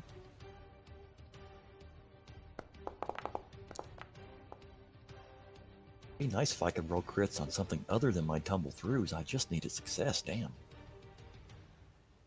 Anyway, I will move right here into a flanking position. Indeed you do. And if you will make them flat-footed for me. And we are going to deal out some righteous rapier death. Some rape your death. Alright, let's go. some righteous rapier injury. And you enfeeble? Yeah, let's go ahead and enfeeble.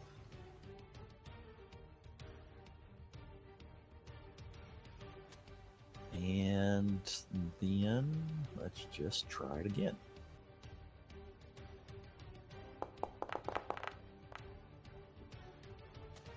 Damn it.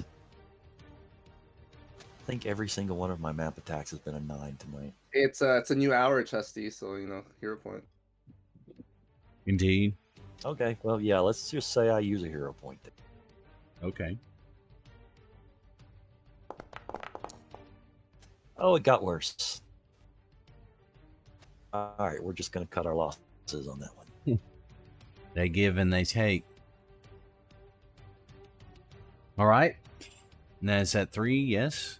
You got Yeah, one that's more. You moved No, and that's then all. you Yeah, tumbled. I tumbled and attacked twice.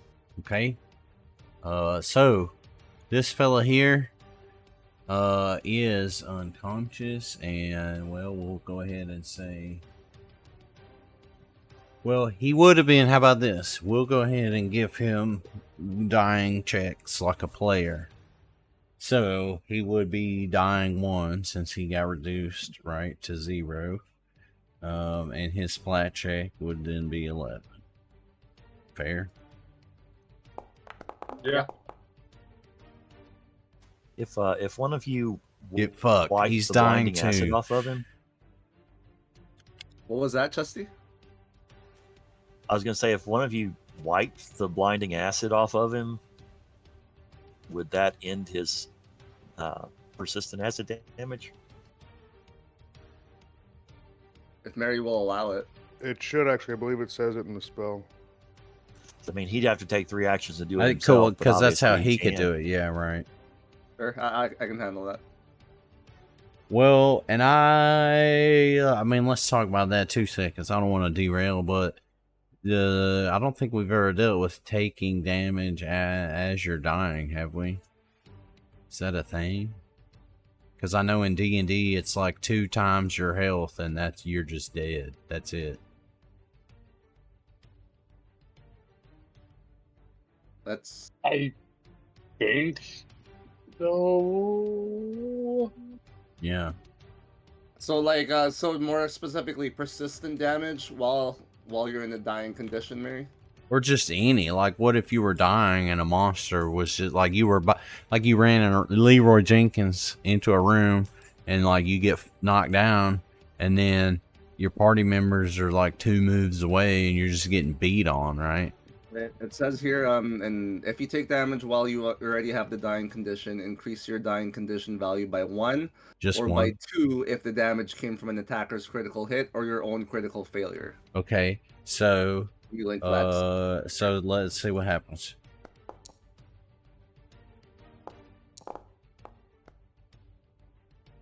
Okay, so he's dying 3.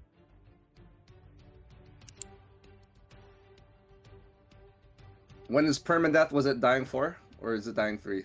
Look at your Dying sheet. 4. 4. Yep. 4. Okay.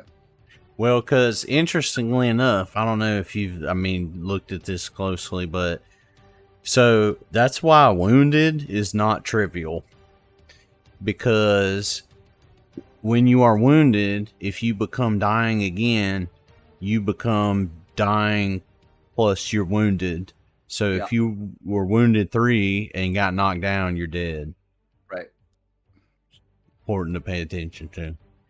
Alright, Vusker struggles against his restraints, but is unable to do anything. Neji, Okay. how will you carry the day? I wipe the poison from his eyes, Okay. and then after that I'll do treat wounds on him. A DC 10. Well, so the wiping the poison, though, I think takes a lot of actions. Or I does think- it? I Yeah, think it takes. should take all Oh. 3. Yeah. Shit. Well, I'll just shit. Well, so what do I do then? Can you just stabilize him with a medicine check? Because In Dungeons and Dragons, you can. okay, so the issue is if I heal him, Yeah. right? If I heal him, will he still be dying? No, right? He'll just be unconscious. Well, no, if you heal him, he wouldn't be unconscious. He'd be awake. He'd be back. So, Okay. do you have enough actions to tie him up and then heal him? If you hold until mine, I could walk over there and tie him up, and then you could. So what should I do then, right now? If you hold until after my turn, then I can walk over there, walk over there and tie him up, and then you can wipe the stuff off on his turn, or you can heal him on his turn. He won't be able to run So away. if I hold him now, somebody will need to wipe. Well, if you hold your turn, just hold your action until after. Oh, I see what you mean. Okay. So I'll delay until after Vega then, Mary. Okay. So it will be the Sneak's turn here. Up in the Quana. And he's not gonna move or anything. He's just gonna lash out at you, or she, excuse me. Just screams like a banshee yell, and you feel a little dagger coming at you from every direction, it seems like. Did anyone else's Inspire Courage come off? Mine's expired. Yeah, mine says expired. Oh yes, it'll have to be reapplied. If you guys pull it onto your bar, you should be able to look up Inspire Courage. Let me. Oh, I can do it myself. Yes. Well, and from the tooltip, you should be able to do it. But if you guys all look it up from the compendium and then look, I'm gonna put it in configure ownership, owner. It should be in the items now. You can drag that on your toolbar. I just gotta fix that, man. That macro I just deleted, or I didn't delete. I just disabled the module that has all the macros in it. Because I was fooling around with disabling stuff, and it was just in something that I could probably turn back on. I just got to figure out which one it was. Ran the little debugger and was turning off a bunch of stuff that I had used like the last version ago or whatever. Yeah. So, but yes, if you all will grab that you will be able to remember it. Is there a way to apply it for multiple turns? That's exactly what I've been talking about for the last like 30 seconds. I was looking at something else on the other. Yeah, no, the macro. I had a macro. It's still on my bar here. Where yes, there was one. Just how that's one round. It was, and I have the one for like heroics and the other ones. It's still active. I had multiple mods for Bardic Inspiration, and I was trying to figure out which one was the one that was like really the one we were using. And I realized like 2 sessions ago, and just fucking no one ever turned it back on. One of them has the macros in it, and one of them just has like these for heroics and stuff. So I just gotta go turn it back on, man. Because that's the button I had before. Was I have a success and critical success? What, 3 or 4 rounds? And I can just hit I used to just be able to hit the button. It was on for 4 rounds. But yeah, the confusing thing is the icon when it expires doesn't go away. So I'm making a note right now. I need to get it turned on. All right, so this one, you hear the clang of a dagger, ting, ting, ting, and it misses every time. Let me go ahead right now since we just talked about it. Okay, you got yours on. You got yours on. All right, everybody's Inspire Courage is good for this round. All right, Vega, what do you do?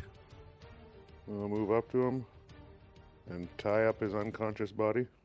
Okay. And I'm gonna... Yeah. 5, 10, 15, 20, 25, 30. I think I can still see that far guy in the corner there. This guy.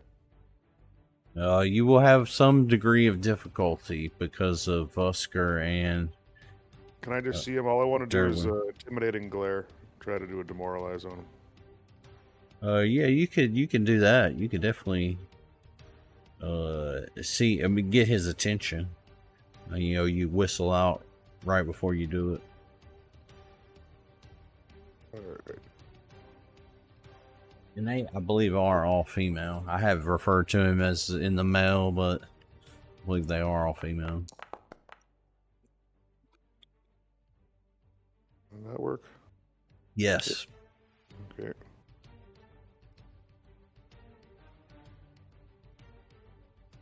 That's it. This is it 3. So Yeah. Neji. Okay. This guy is, yes, he is now restrained. So Mary, I think can you put that poison debuff back on? Because technically you should still have it. Well, are you gonna wipe the goo out of his eyes or what? Well, what I'm thinking is I'll just heal him, Mm-hmm. so he'll stop dying, Mm-hmm. and then after that, then I'll wipe it off on my next turn. Okay. I think that's the best way to keep him alive, right? Sure. Yeah, I would think so. Okay. Well, then, so yes, I mean he still has his poison. I don't have the button from Vega spell, but it's just 1d6 poison, and the saves DC 15, so it's fine. He's still got his poison. We'll remember it. Okay, so I'll do let's say second level soothe should be enough. Mm-hmm. Okay, so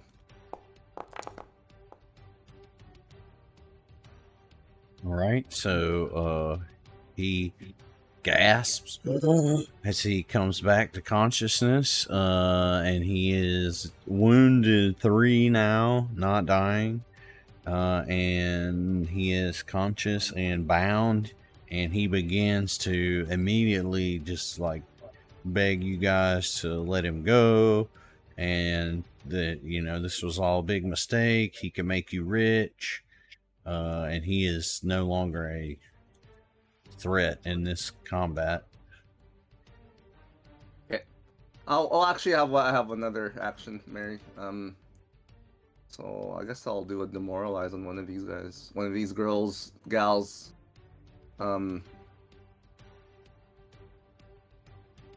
That's none of them will really help.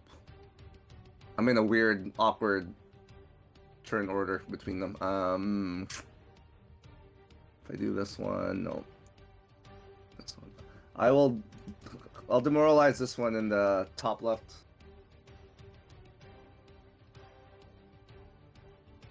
Okay. With your shitty playing of your With my loop. drums. My shitty drums. The snare drum. Oh, fuck yeah. Ooh. Okay. So you succeed in frightening this person with your snare drum. And it moves to you, Sir Durwin. Yes. It's 3.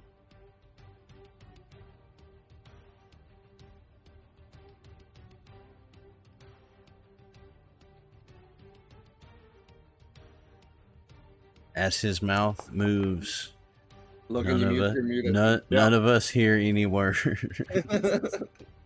Oh, A spell has overcome Sir Durwin. yeah. Okay, so you swing your hammer. You slightly miss. You don't hit Vusker though, so that's good. All right.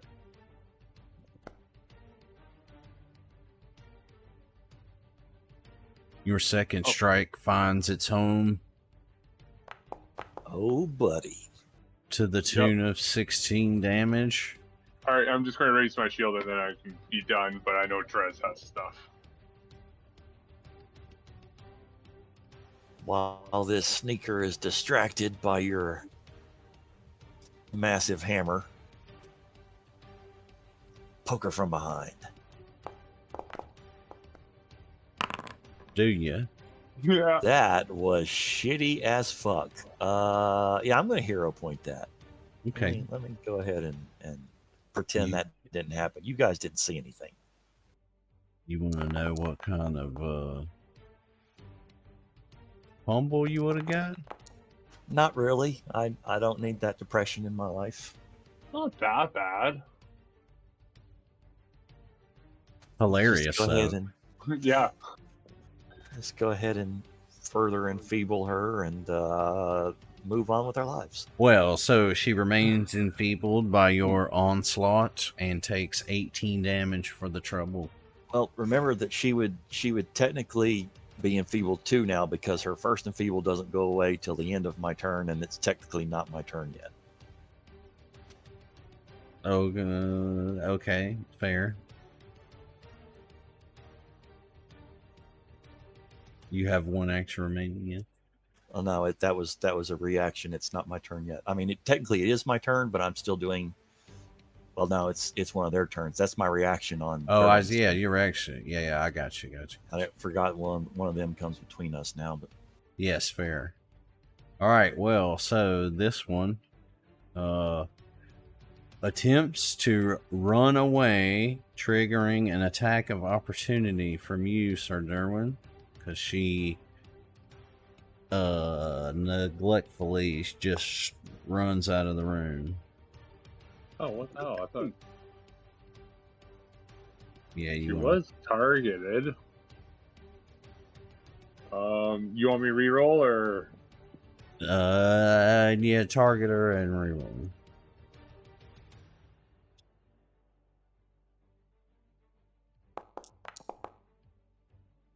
All right, so as she starts to run away just past Drez, through him and Vusker, you clang your hammer down on the back of her head and brains spill out all over the floor as she falls forward in a hump on the floor. All right. Drez, all what right. do you do? Can I attempt to tumble behind this last one from where I'm at right now? Like just acrobatic as hell. I mean, I believe it counts for stuff. I mean, it's within your movement range, right? Let's see. Yeah, I mean with difficult You terrain, stride up to terrain your from there, speed. 25 feet. Yeah, it's during the movement. So Okay. yes. Yeah, so that's what I'm going to do. I'm going to start with that. Yeah. So essentially, it's not like you it's not like you fucking Sonic the Hedgehog all the way over there. You like run up to her this way and then try to whoosh through her, right? Okay, but just so everybody knows, if I wanted to Sonic the Hedgehog all the way, I could. I'm that good. Maybe. I mean, I succeeded, so you know, it's Bro, obvious. I that have a macro that does it. You don't have to worry about it. Like we had it functioning. I just turned it off by accident. Okay. I will turn it on after this session. Oh, I was just looking into it for my knowledge. Yeah, what is that? It's how to. Oh yeah, set that's decorations for Inspire Courage for a macro. If you wanted to. right. So, Yeah, that's what I'm saying. We already have it. Yeah. It exists. It's off. I just have to click the button. I've just forgotten. Sorry. All right. Can you make our final victim flat-footed for me? Yes, you have successfully tumbled through.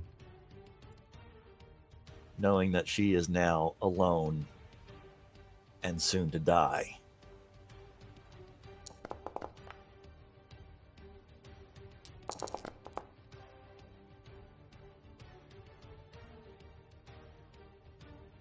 All right, so you viciously assault this young lady and frightening her with your what the hell? Took one off. So right. Frightening her and enfeebling. Let's go for the movement speed this time in case she tries to run. Okay. So movement penalty minus 10 feet.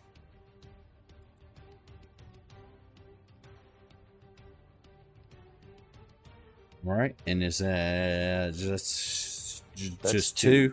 We're Yes. going to try map strike for the third one. Hopefully roll something higher than a 9. Oh, I like to see that. How many 20s have you rolled tonight? At least 3? Jesus. And that's a total of what, 75 damage to her in one turn? Yeah. So, for your critical hit effect, you have slowed this young lady by 1. You have cut a hamstring with your critical damage here, and she is now not quite immobilized, but very much hindered. Well, that is all of my turn. If anybody feels like finishing her off. All right, so Vusker struggles with his manacles and is able to just wriggle free of them and is now no longer restrained.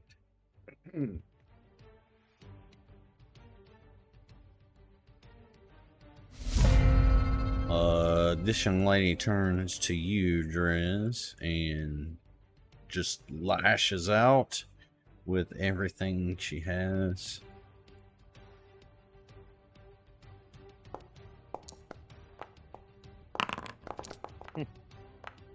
She doesn't have much. So, fumbling. Sorry. Fumbling. She hits herself. She hits herself. And stabs herself for 9 damage.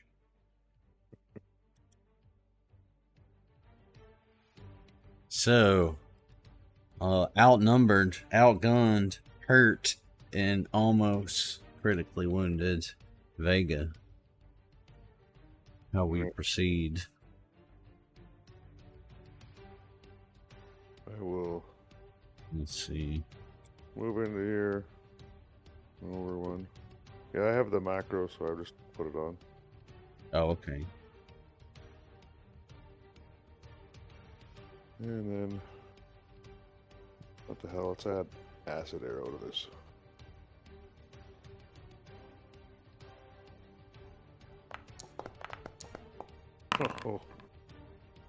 Oh, it's a magic crit too. Oh, Dazzled.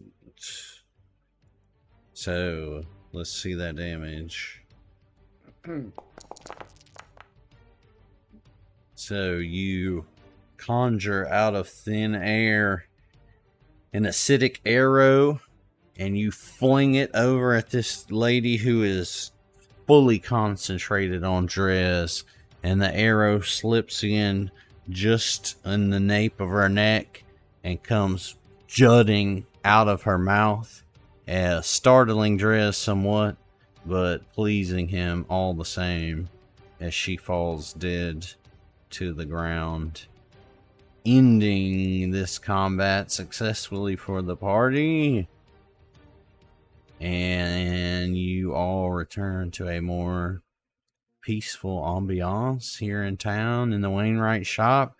Vusker is obviously just, he is just completely, you know, out of his mind. His whole shop is just dead bodies everywhere. He was abducted. He had a knife through his throat. He's still grievously wounded and needs, you know, some recuperation, but he is alive thanks to you all. And he begins to thank you profusely, and offers you a standing discount on any of his, you know, carpentry services. So you have now won over Vusker to give you a, you know, if you need a specialized craftsman in a Citadel job, you'll get a discount of some sort. Man, the town's gonna love us for this. So you do have your quarry here, conscious. He's still just begging you all to be let go. He's telling you he can make you rich. You know, he's sorry for the, you know, he's essentially telling you, like, I had to see what you were made of. You know, I'd heard the stories, but I had to see it firsthand. You know, pardon the little exercise here. Now I lean down and ask him if this is how he thought this day was going to go.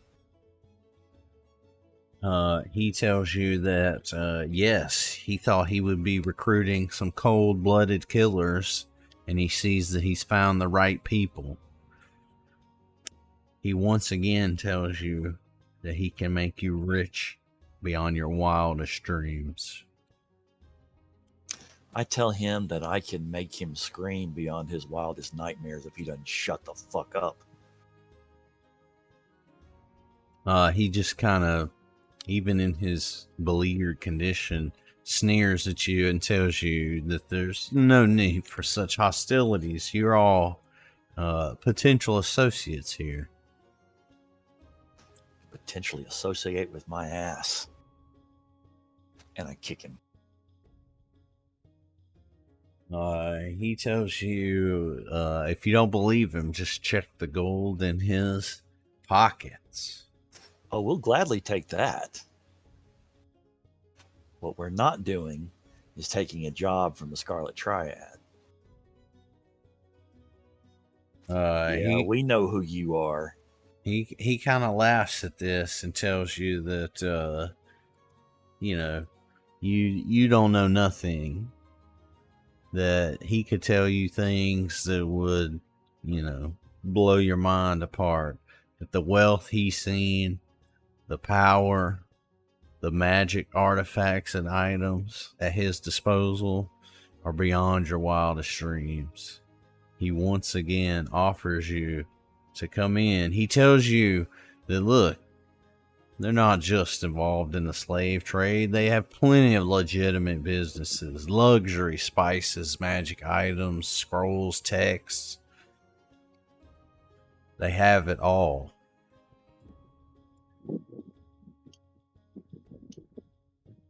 Let's say we light up this forge over here and we stick his feet in until he stops talking bullshit and tells us something real. I agree and start walking over there and eating it up. All right. So, while you guys do this, you Like, will. put manacles on him. You what? Put some manacles on this guy too, so he's not just tied. But Okay, so he's tied up and he's manacled. You can go ahead and do that since he's pretty much at your mercy.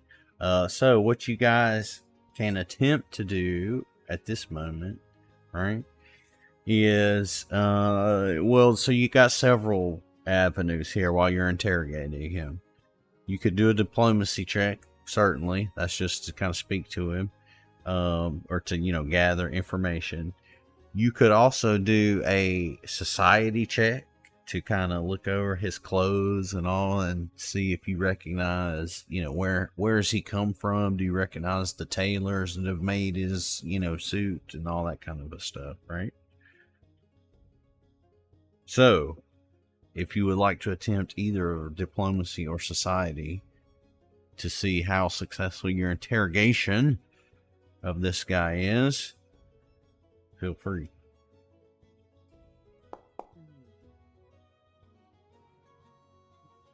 Not too bad. can I try this kind of check to see how he responds?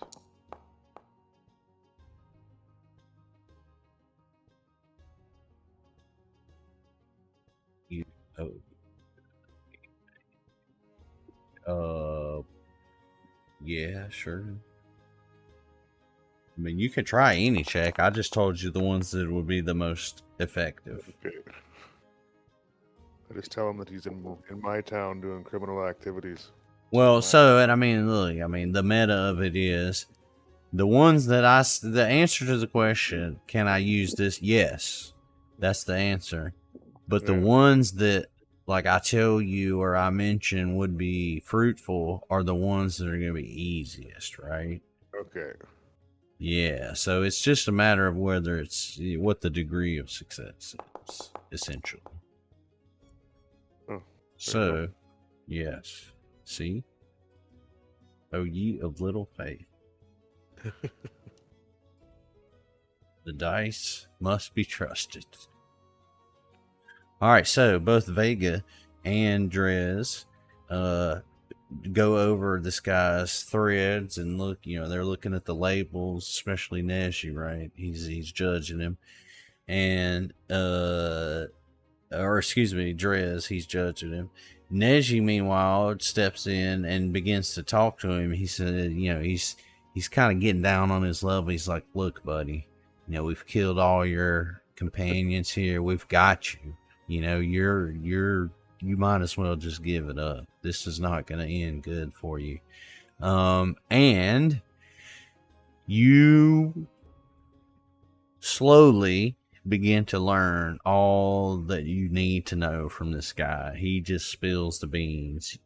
Vega and Drez recognize that his clothing is from the city of Cantargo, which is not too far from here, but it is far enough away that you haven't just passed by it in your travels yet.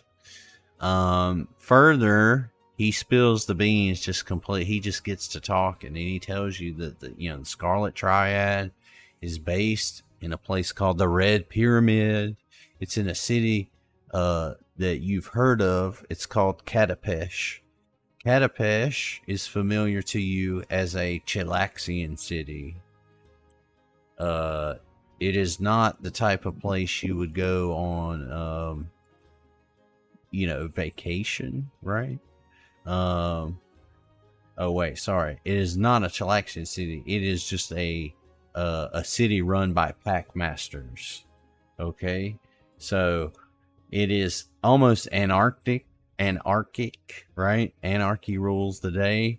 It is not a place where law and order is enforced by any big ones.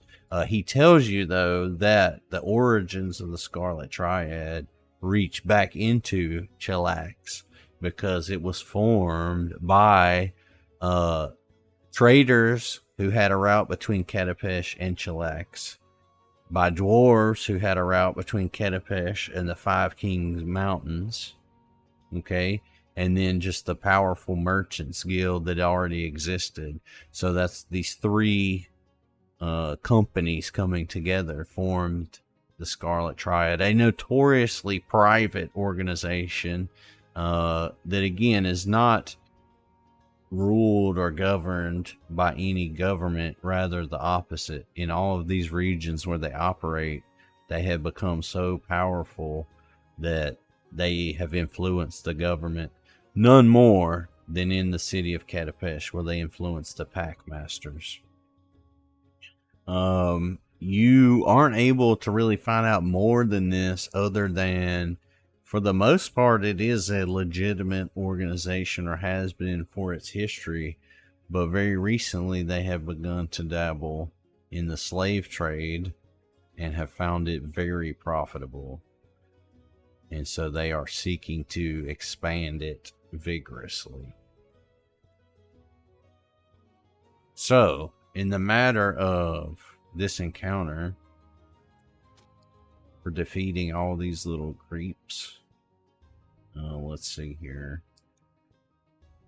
You guys are level 9 now. There was 1, 2, 3 of them and one of him. So you guys will get 75 XP. No, excuse me, 85 XP for the defeating these guys. So 85 XP. And then for interrogating him successfully just now, you'll get another 80 XP.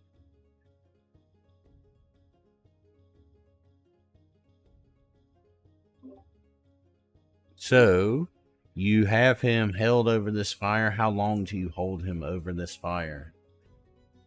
I mean, if he just told us everything, I don't see any reason for us to delay taking him to the town council now.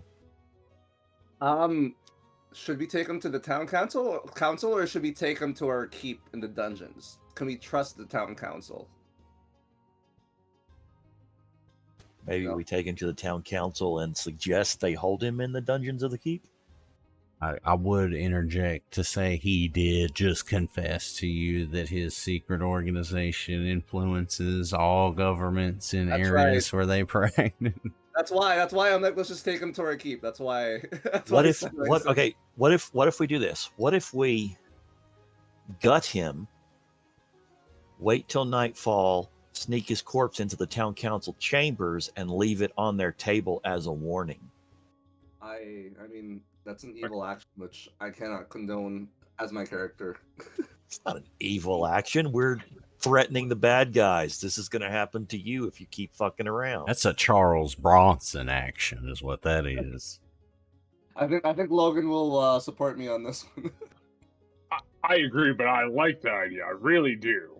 It is a creative idea, OOC, but I can't do it as my character. I can't allow that. All But right, also, fine. Let's just put him in our dungeon. well, we can just take him out right now. We already know everything. We can just kill him. He is a slaves trader. I am not opposed to that. Why don't we put him in the dungeon, and if we decide to kill him, we can feed him to the goblins. Fair enough. But I will ask, is there any badge or symbol of his organization on him? I want On to the try and manacles. take that. The manacles, Manacles yeah, have the marking, right? We picked up some of those. Okay, Well, yeah. so Sir Durwin, you rifle through his pockets wisely, and you produce several pieces of paper, most of them insignificant, but you do find amongst his belongings some correspondence between him and Laszlo, and then the most important bit that you pull out of it is that he seems to have a meeting set up with Laszlo at a place called Sunset Imports in the city of Cantargo once he gets back from, what he's doing right now. So that is something important that you guys note down. You guys, again, you are familiar with the city of Cantargo, being seasoned adventurers in this region of the world. You are aware that it is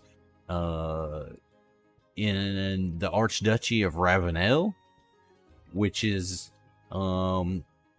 generally a good place.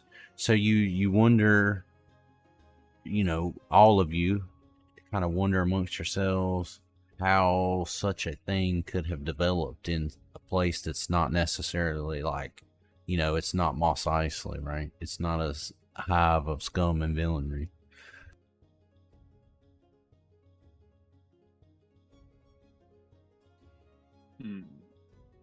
So I guess the matter to resolve here at the, as our time wanes is, do you guys want to turn him into the council, take him to your dungeon, just leave him, kill him right here? Keeping in mind, Vusker's right there. He's heard all of this as well, and he's just a citizen. So, you know what I mean? You might want to talk to him. And look, I can give you a second to talk about it. I need to go to the bathroom. Be right back. I say bring him to our keep's dungeon. Yeah, that'll work. Okay, I agree. I vote to kill him, but I'll keep him if you want. I mean, we can always kill him later. Kill him when Neji's sleeping.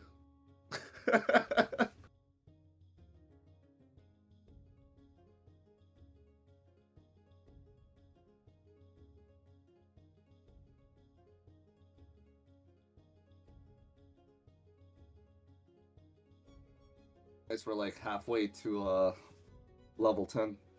Yeah.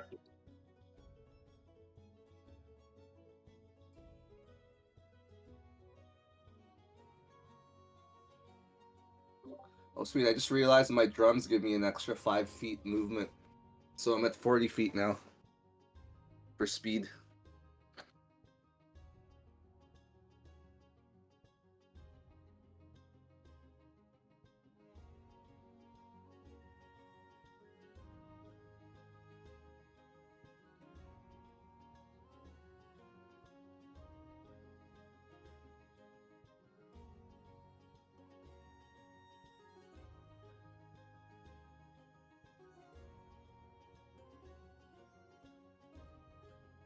Sorry, I didn't hear that. What do you have for speed? Sorry, what was that? What did you say? I'm at 40 feet now for Oh, my nice. movement speed.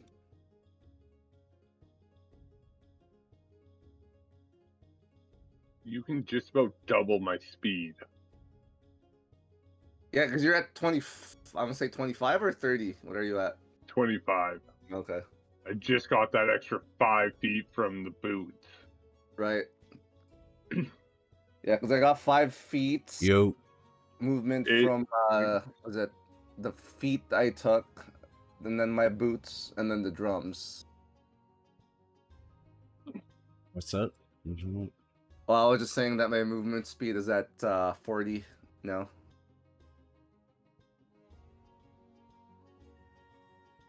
So I was gonna get you guys a little. Here we go. Let me get this for you. I'll put it in Discord.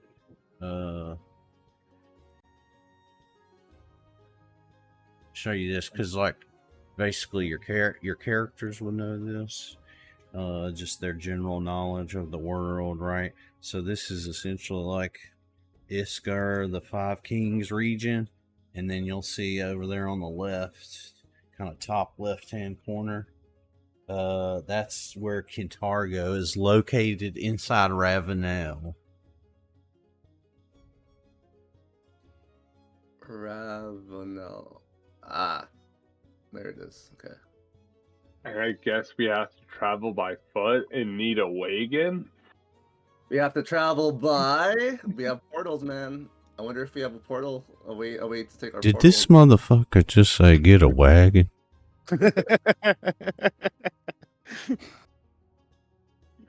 Well, we are in the Wainwright shop.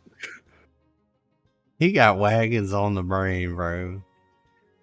So, Yes, we I got would. another- I would interject as the voice of God and say, "Try the portal, you dumb shit." What's the latest key that we got for the portals? Which one was it? The The- star knife, the eclipse, is for the dream gate. Okay, well, I guess Yeah, we can and check that out, right? Yeah. Next sesh. well, yes, that's yeah. Well, so the I will remind you here. Let me pull it back up or remind myself. So yes, the Akuje, when they gave you the star knife, the eclipse as it's named. Let's see here. They told you a little bit about the Dream Gate. Let me pull it up here. What they did tell you was, of course, the way station that exists inside of it is ostensibly still there. All right. Here we go. And they told you that it was dedicated to the goddess Desna. I don't think anybody did any like checks to see if you knew like who she was or anything. But generally, you would know that it's a very ancient deity. It's not like one that's necessarily really worshipped, in modern times, right? You find like sects, but they're like older sects that have been worshiping it. The symbol is a butterfly. She's the god of travel, right? Of travel. I think it's like freedom. Yeah. So yeah. But so the Akuje, unlike the Hunter Gate, they knew all about the Hunter Gate, and they obviously they were at the other end of it, so they knew where it went to. They can't really give you much more information about where the Dream Gate goes, but that it is designated to or dedicated to Desna. So, doesn't really give you any clues, but that is the next gate that is open. So, yeah, you guys, what did you decide to do with him? Get back to that real quick. I think we're gonna lock him up, and probably need to go over here and talk to Fatal Being and see how he's doing. Let Okay. him know not to tell anybody. what Yes. he saw. So what do you? How do you deal with him? Quickly. I'm gonna be diplomatic with him because we just saved his life, Okay.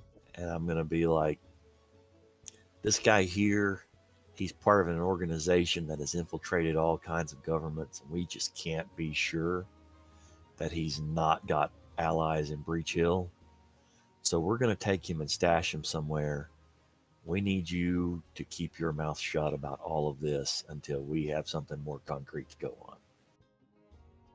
Having just seen you murder 3 people in his shop, but in doing so save him, he tells you that your secret is safe with him. Good man. Does anybody want to sense motive and see if you trust him? Yeah. Yeah. What kind of check is sense motive? Was it at perception? Perception, yeah. Mhm. Okay.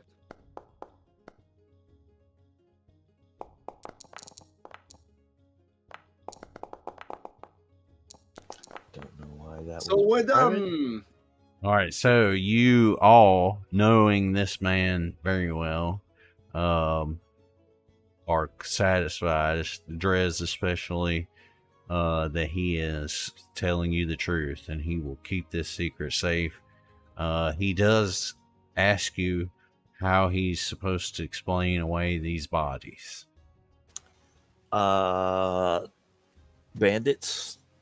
Bandit attack, and we were here making arrangements for some shipments to the Citadel.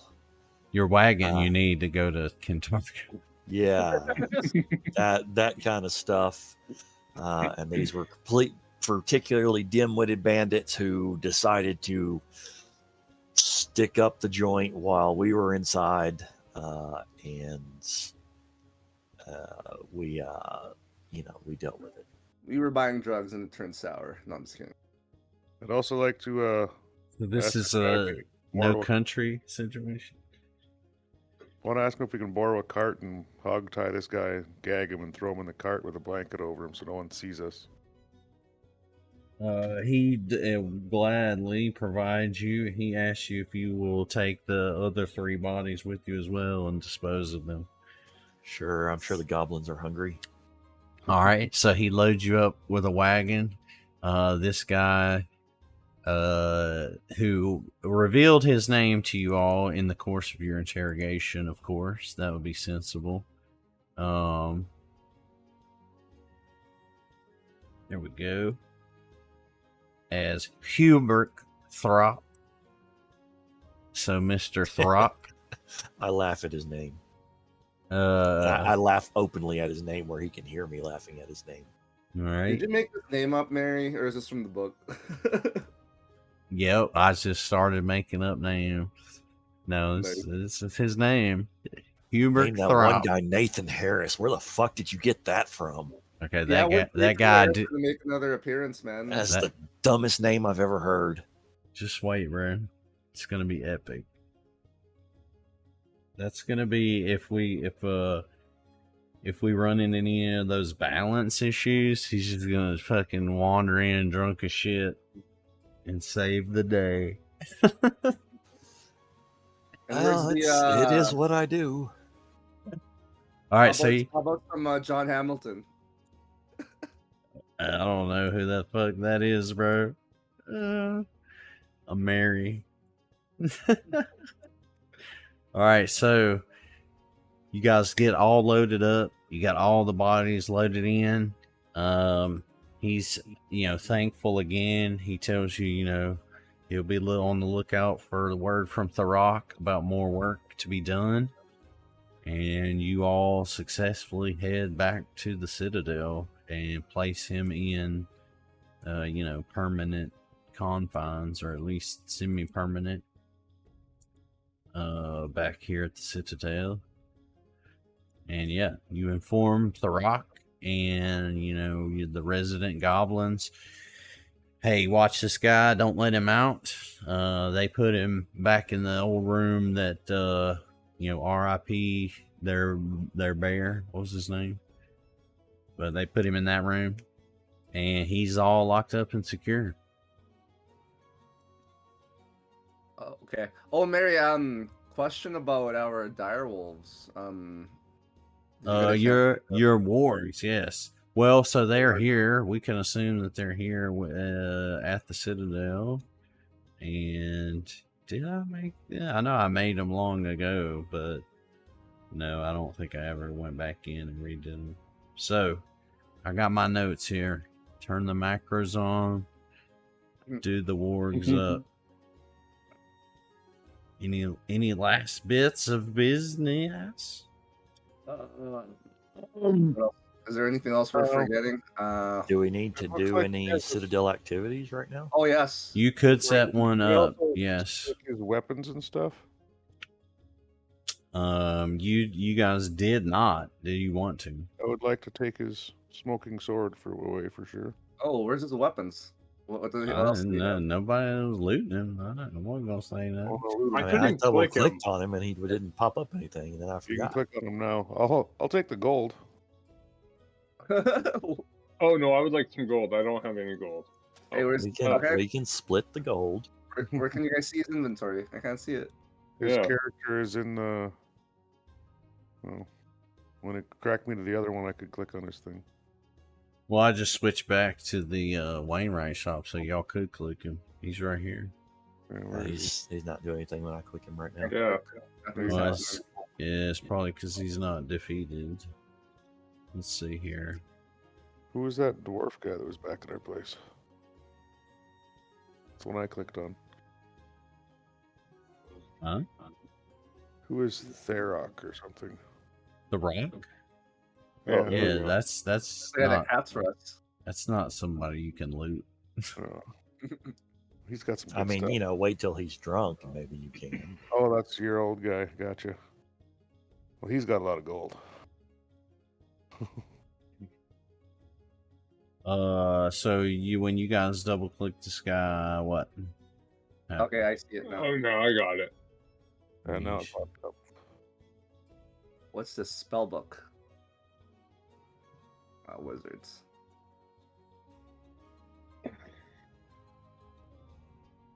What weapon did they he have? Some smoking. Oh no, that was Therok that had that Oh, okay, right. That sword. other right. one. So he has a +1 mace, still 100 gold pieces. Well, so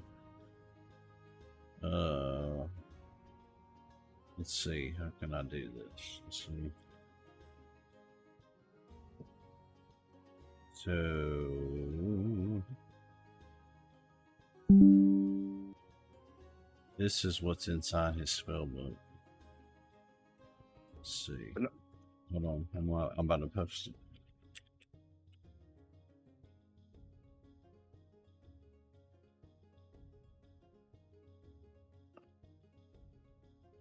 This is what's inside his spell book, which I assume can work like a scroll. Can I Or- take what's in the spell book and add it to my spell book? Assuming they're occult, of course. So not for free. That's what I'm saying. I would assume Oh. it will work just like a scroll. You could take Yeah. that book with you, and then opportunities to learn, and then we could do that. Like you could figure that out next time if you wanted to learn any of these from his spell book. Yeah, I'll. Okay, yeah, sure. I'll. And I mean, Mirror image? yes. Look at them; they're all occult. Yeah, I was gonna say these all look like occult spells. So Ooh, that's why I say you can take the book, right? And be like, Sure. be like learning from his book over. I mean, you could learn all of them over time, right? Right, assuming I had the money, right? You're in the time and the skill. Yeah. Okay, I'll take that. And then if Vega needs to learn anything from here, we can just share, I guess. I'd like to learn fly for sure. Yeah. Well, and so I think the only advantage or the difference, like a scroll, can't you just learn from it once and then it's supposed to be like it's gone, right? Yeah. But this, I mean, this Girl, is you a cast this one. is a this is a wizard spellbook. You just stole it off of him. Looted it off of him legally. All right. And well, and you guys check. I saw Neji was taking stuff off of these guys. I guess that's why I thought you looted them or looted him. I took some because nobody was taking them. I'm like, oh yeah, nobody wants them. I'll take I them. grabbed a backup set of thieves' tools off of them, and then grabbed the infiltrator thieves' tools that this guy had. So I'm good. Somebody didn't take their gold pieces off Throp. I did. Oh, I didn't take mine. Get your throppy gold. All right, so leave it there. You guys have traveled back to the Citadel with goods and what you call it? Prisoner.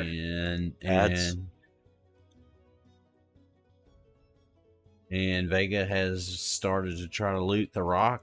About to start combat with the drunken dwarf. I do have one question about items. Sure. The Dragon Slayer shield says a hide. What kind of hide is it? There's a So I think that's more. It has a dragon's hide, and then what color the dragon's hide? It'll give me a resistance. Oh, for real? From a certain type of dragon. Let me see, bro. Where that came from? The treasure in the Sorrow Fortress, right? That's my bad. That's an O sign. No, all good. Oh yeah, do you guys want to figure out the Citadel actions before we end tonight, just to get it out of the way? Yes. Yeah, I think we should do that. Administer and all. So let's see.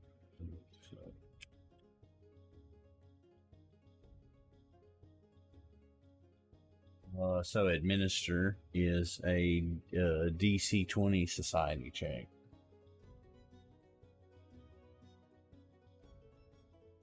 Okay. There we go. Ooh, nice. Let me try rolling.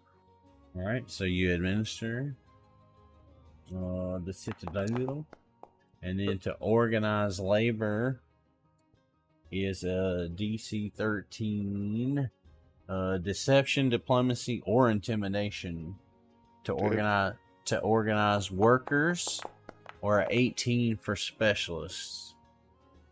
Do you guys know generally, like, do you want to, you could rebuild the stairs? You haven't done that. You could rebuild the battlements. You haven't done that. Battlements. You could clear the courtyard. You want to rebuild the battlements? That's one vote for battlements. Yeah, I'll vote for battlements too. Okay. Don't really know what it is, but it sounds cool. But let's It's use the my upper diplomacy, level. my 37 All right, diplomacy instead of intimidation. I think that's better. There's downsides for using intimidation, right? For these actions. No. No. Okay. But no, the battlements are the upper level, Okay, yes. like where you confronted the little guy in the very beginning. Well, Oh yeah. they didn't. No, They've played this we campaign. did. They've played it. We've only played like until I think the next part after that, and that's it. Yeah, but y'all played the beginning with the little guy that abducts Yep. the goat. Yeah, yeah, they knew. All right. What else can we do, Mary? I think that was the last day with the full party. So you guys, everybody's good with battlements? Yeah. Okay, so the battlements take 28 days.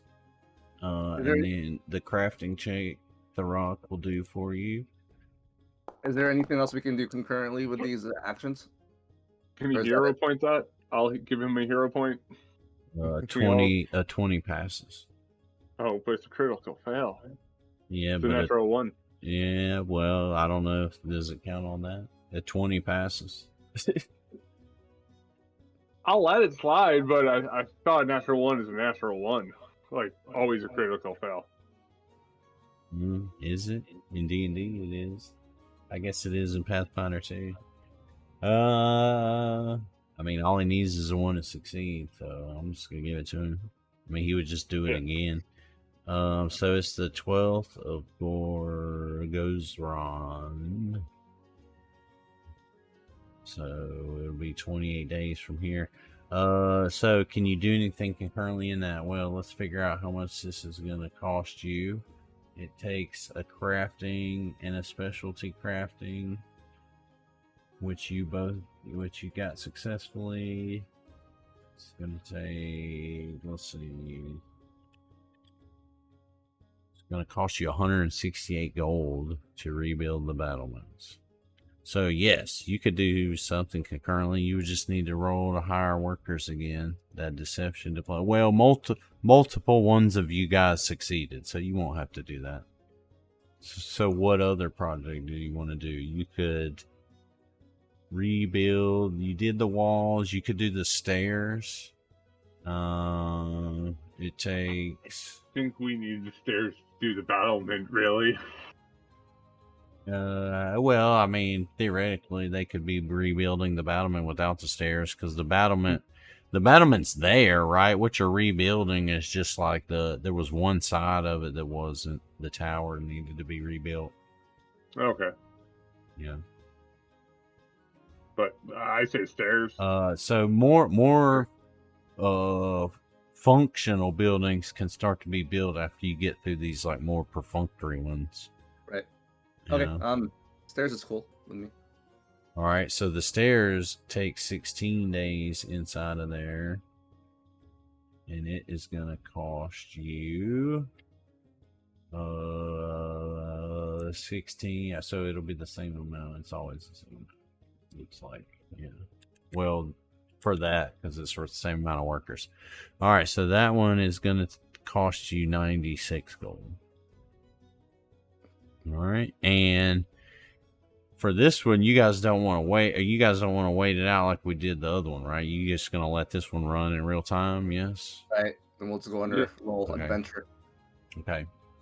All right. One more question, Mary. Is there a storage area in the Citadel? I'm not sure if that's a thing.